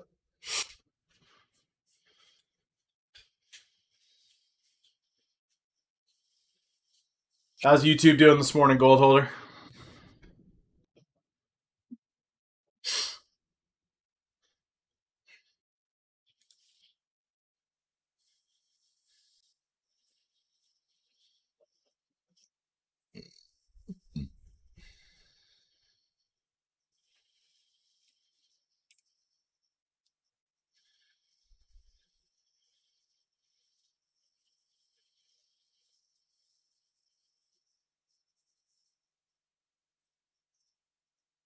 This is going to be huge, actually. Abe leaving. Abe was an institution in Japan, and if his income or his it's not a predecessor. It's what is that? The guy who comes after him, whoever that is. The word's escaping me because it's 6 a.m. Whoever that guy is, yeah, it was such a successor. Thank you. That's exactly the word. Uh, um,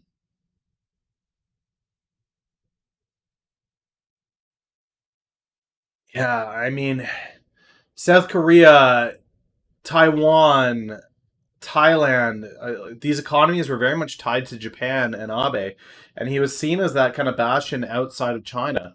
And with him gone, if somebody comes in, if his successor comes in and just kowtows to China, does whatever China wants, it's going to go real bad real quick for Asia.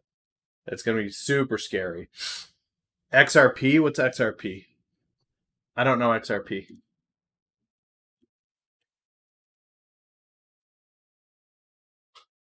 Ripple. This is crypto.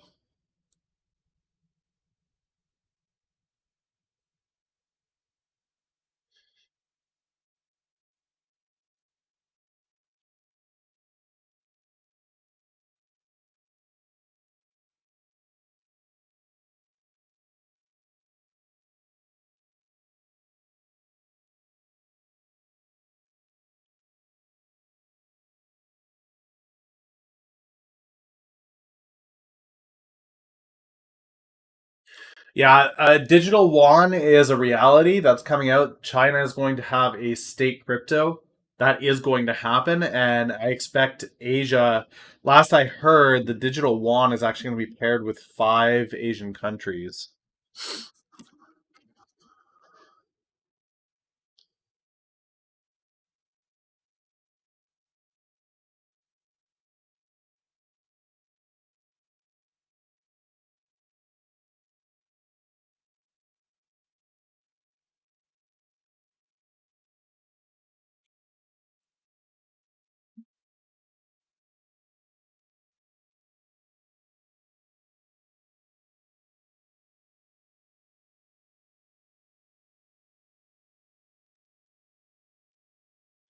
There were 5 countries that were tied to the digital yuan. It wasn't just China.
Neo's going crazy on the charts because their sales are up 100%. Deliveries surge 100% in August. That's the Neo news.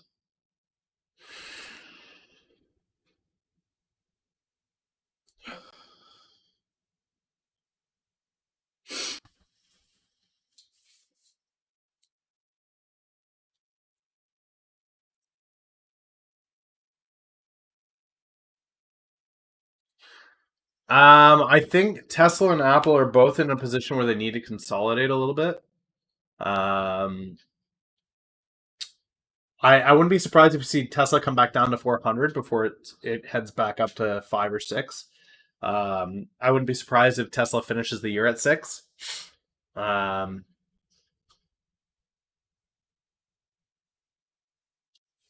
Apple has less consolidating to do, and we're heading into Christmas season, so I wouldn't expect it to drop below 125.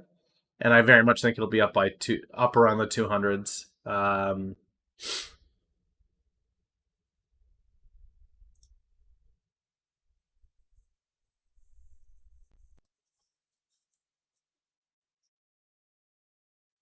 Yeah, in my opinion, Apple could be up around the 200s, depending on how the new iPhone does. But what was the last launch date for an iPhone?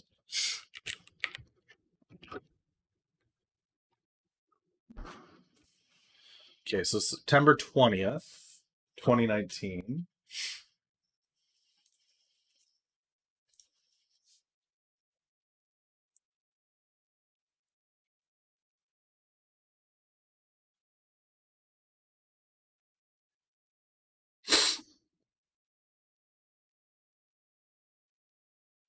Let's go 5 years.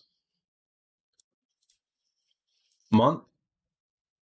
Okay, September 2019.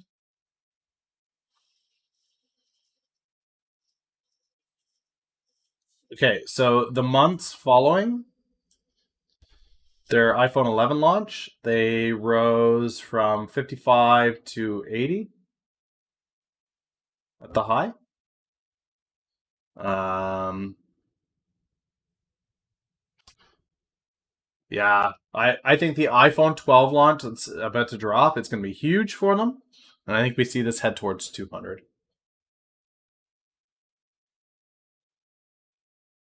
Which has me wondering.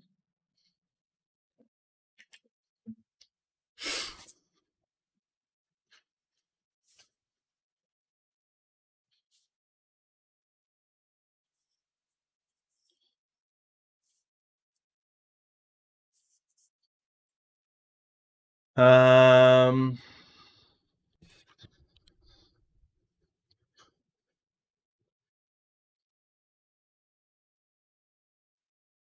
December 200s are going for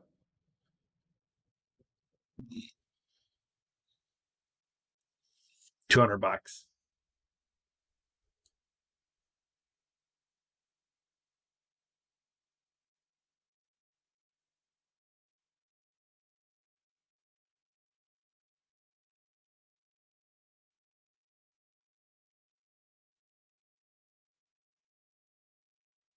Yeah, I think Apple's positioned better of the two to grow.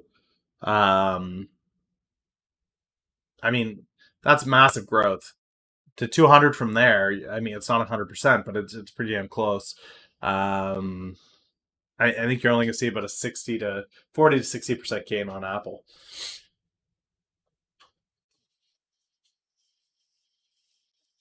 Space. I've played Space before. I am a big fan of Space. I'm not sure where it's at right now.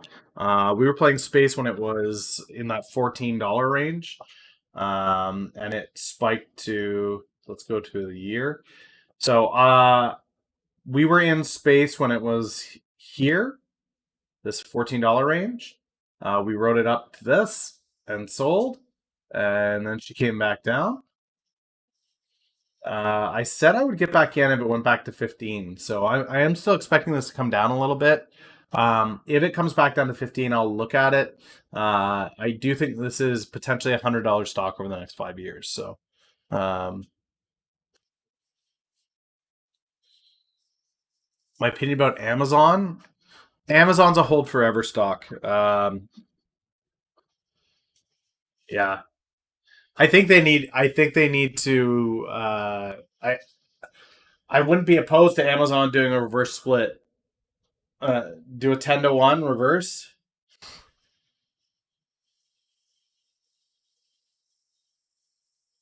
Bring this back down to 350. Get people buying it again. Yeah, Amazon into Christmas will be quite high.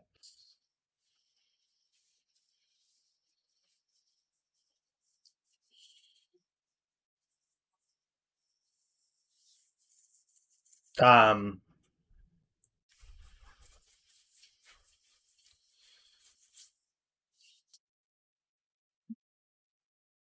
Not reverse split. Split. I want them to consolidate their shares. I want them to take their shares down to a tenth. Like 30K a share. And no, I want them to take it down to about a tenth of the value that it is right now to make it more appealing for people to buy in.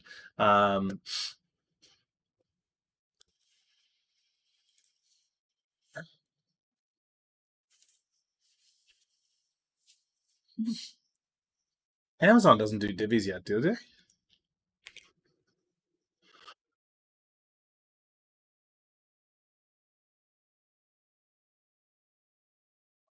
I mean, that could be another thing that we start considering offering. It would be a dividend.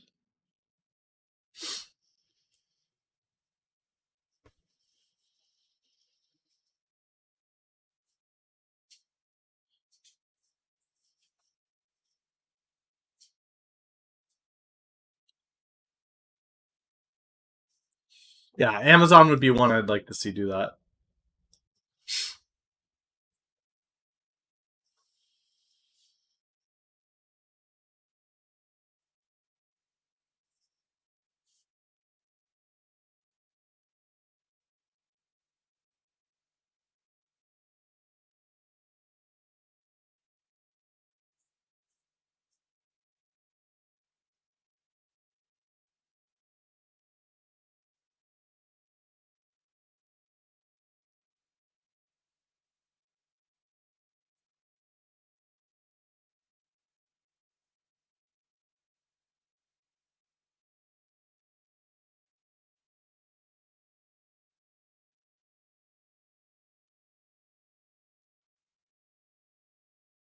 All right, I think this is spiking on Ted Cruz's tweet here.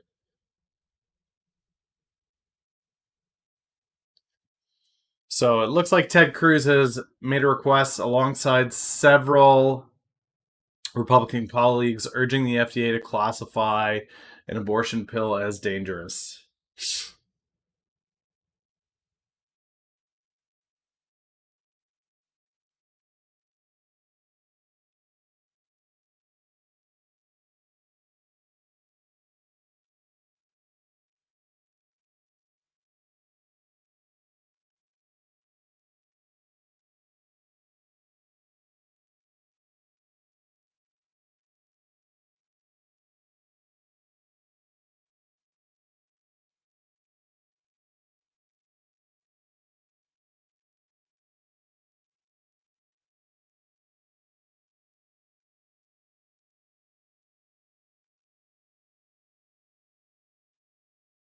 Well, Trump is off for the day. Ted Cruz is taking the fire.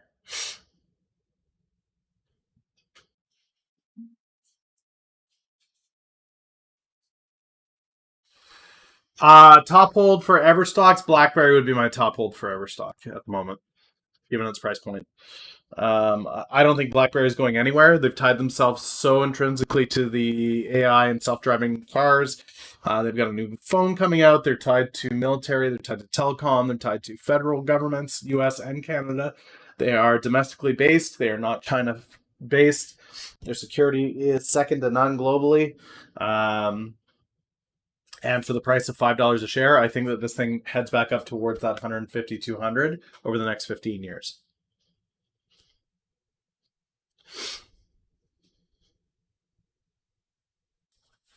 Anything other than BlackBerry, MFA is one that I'm looking to hold. Their holdings in New York real estate for me makes them appetizing. New York is always going to be New York City, and I think that they've got a very strong position and a great yield. So I like them for my dividend.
Ooh, this is big.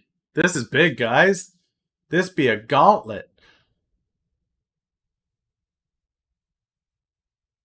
Yeah, BB. My administration will do everything in its power to prevent weak mayors, lawless cities from taking federal dollars while they let anarchists harm people, burn buildings, and ruin lives and businesses. We're putting them on notice today.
So now it's a legal battle.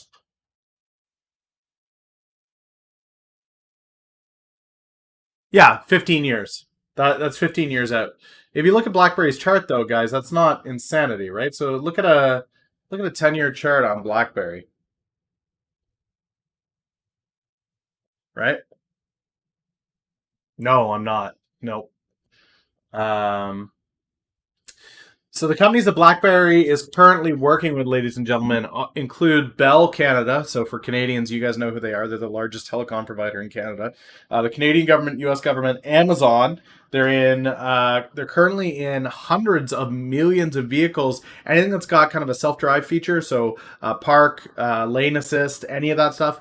BlackBerry's in that stuff. Their phone that's coming out is supposed to be a new opportunity for a government secure phone, given that Huawei is being pulled out.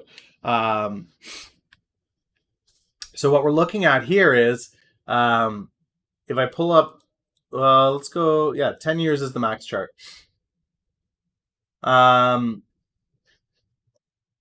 I wish I could go further back than that, though.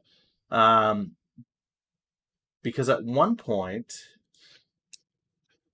BlackBerry chart 20 years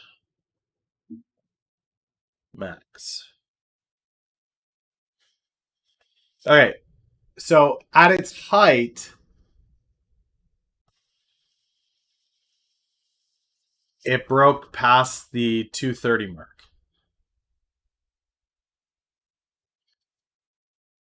Guys, I like to make my equity portfolio available to you guys. So what I do is I update it regularly on TipRank, so you can head there and check out my portfolio, see my holdings that I have. I have a small position in BlackBerry that I will just continue to grow. Currently, it's 100 shares.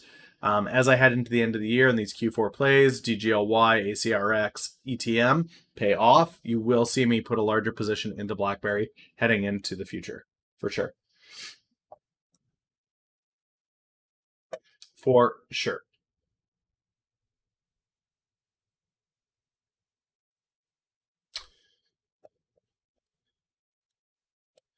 Uh, 240 was July 2007.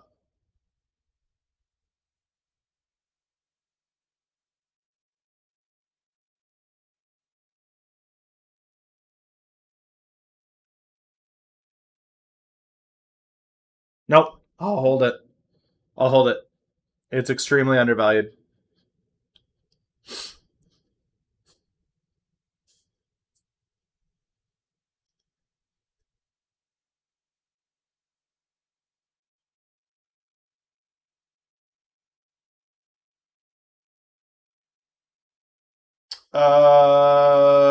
Oh, I bet you that's a currency thing, right? Because I'm looking at it on the TSE, so that's 240 Canadian.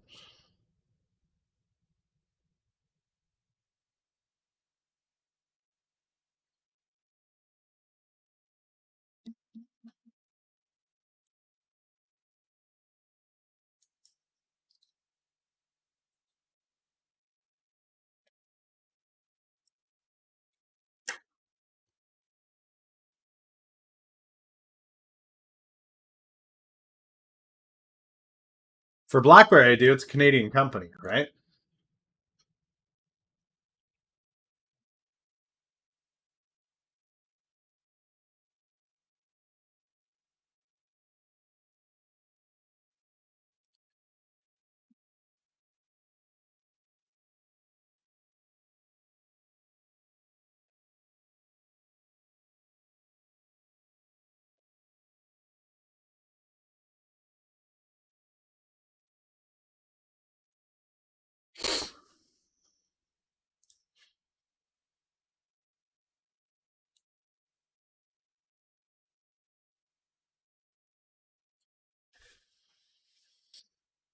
All right. What else do we have? Any news?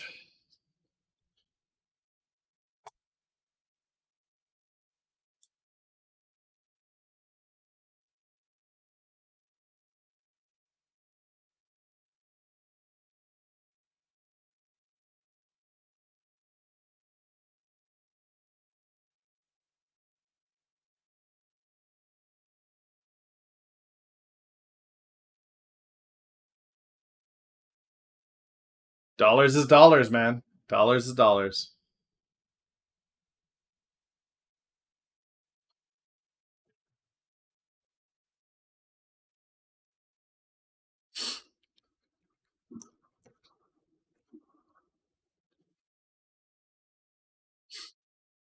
Australian dollar?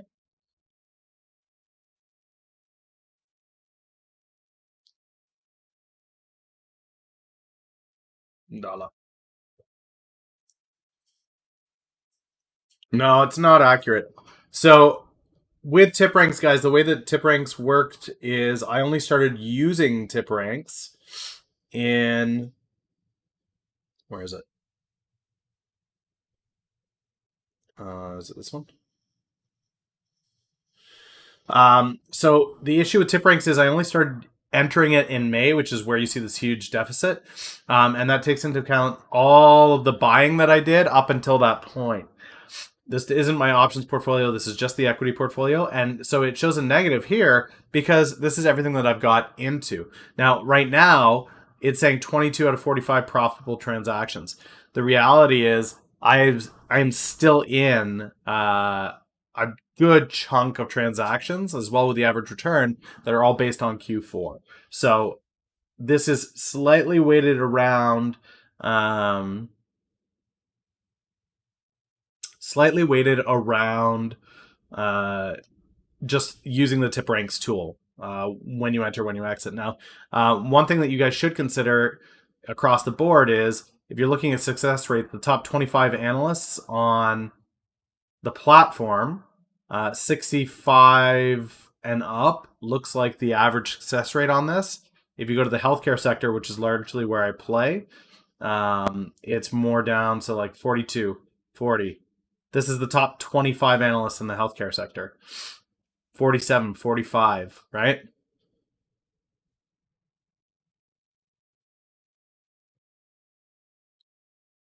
So at the end of the year, that will be a clear gauge of what we're doing.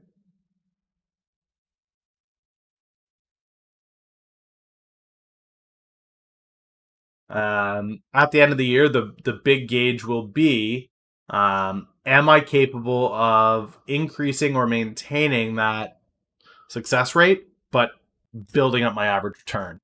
Given that I have several plays in my portfolio that I am forecasting to have some rather large gains.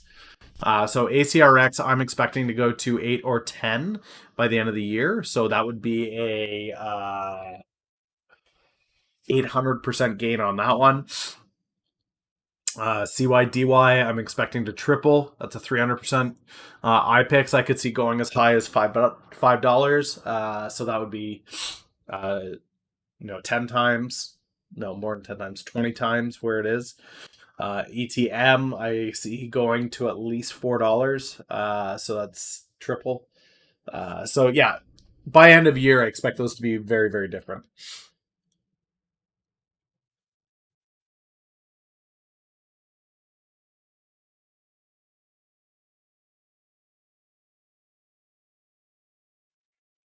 I'm so bullish on ACRX because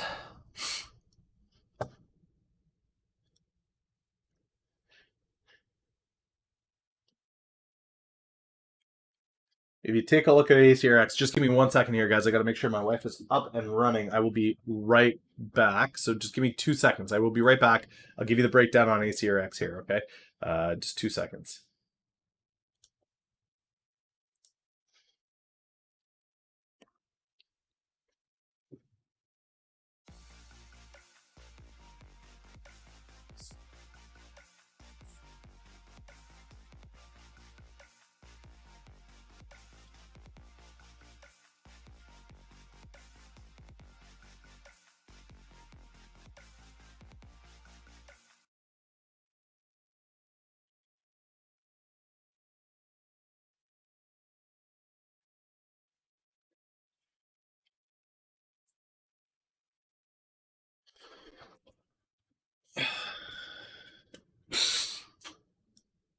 Okay, so the thing with ACRX, guys, is currently we are in the midst of, I guess it's a threefold thing. So ACRX developed a drug specifically to the specifications of the Department of Defense. They wanted a opioid that they could use for field combat. ACRX developed that drug. It got FDA approval. And now it is coming into its first year with Class C milestone, so it's going to be included in all Army kits moving forward. They are also doing an RFP to remove fentanyl lollipops entirely from the military and use Dasubia exclusively across all 6 branches, so Army, Navy, Air Force, Coast Guard, Space Force, Homeland Security. They're also looking to put it into the national stockpile, which is a massive purchase order for the U.S. government, as well as, yeah, it's the opioid play. Also, in addition to that, they are paired with Zimmermet Bio. Zimmer Bio is possibly one of the largest opioid sales firms, agencies in the country. They're also very active in Europe, and they've been looking for another partner in Europe to sell Dasubia there, as well as Zelviso, which is their other pain medication that's available. So they're making all the right moves. We're seeing growth. We're seeing studies showing that they are applicable in the hospitals. So they've got military contracts backing them. They've got FDA approval on an opioid. We are in an opioid shortage. We're going to continue to be an opioid shortage. And that's the other thing. So this thing has been readily available for 5 years. The concern with the FBI was, well, if it's such a strong drug, then it's clearly going to end up in the street. ACRX was very specific about how this could be administered, and the FDA approved it for it, where it can only be administered in a surgical setting. So it can't be administered at a pharmacy. You can't go home and then go get a script for Dasubia. That's not how it works. You can only get it inside a hospital or inside a surgical setting. So it's actually prevented it from being from becoming a street drug. Really pointing to the issue that pharmacies tend to be the place where a majority of these opioids are leaking out of. Hospitals less so. So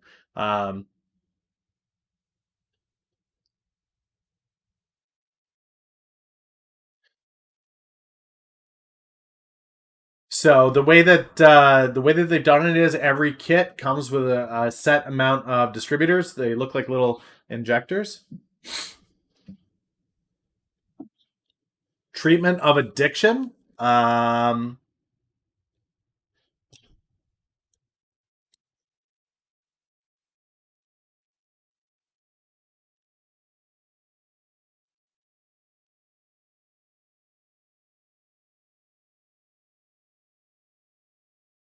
I want to say Pfizer.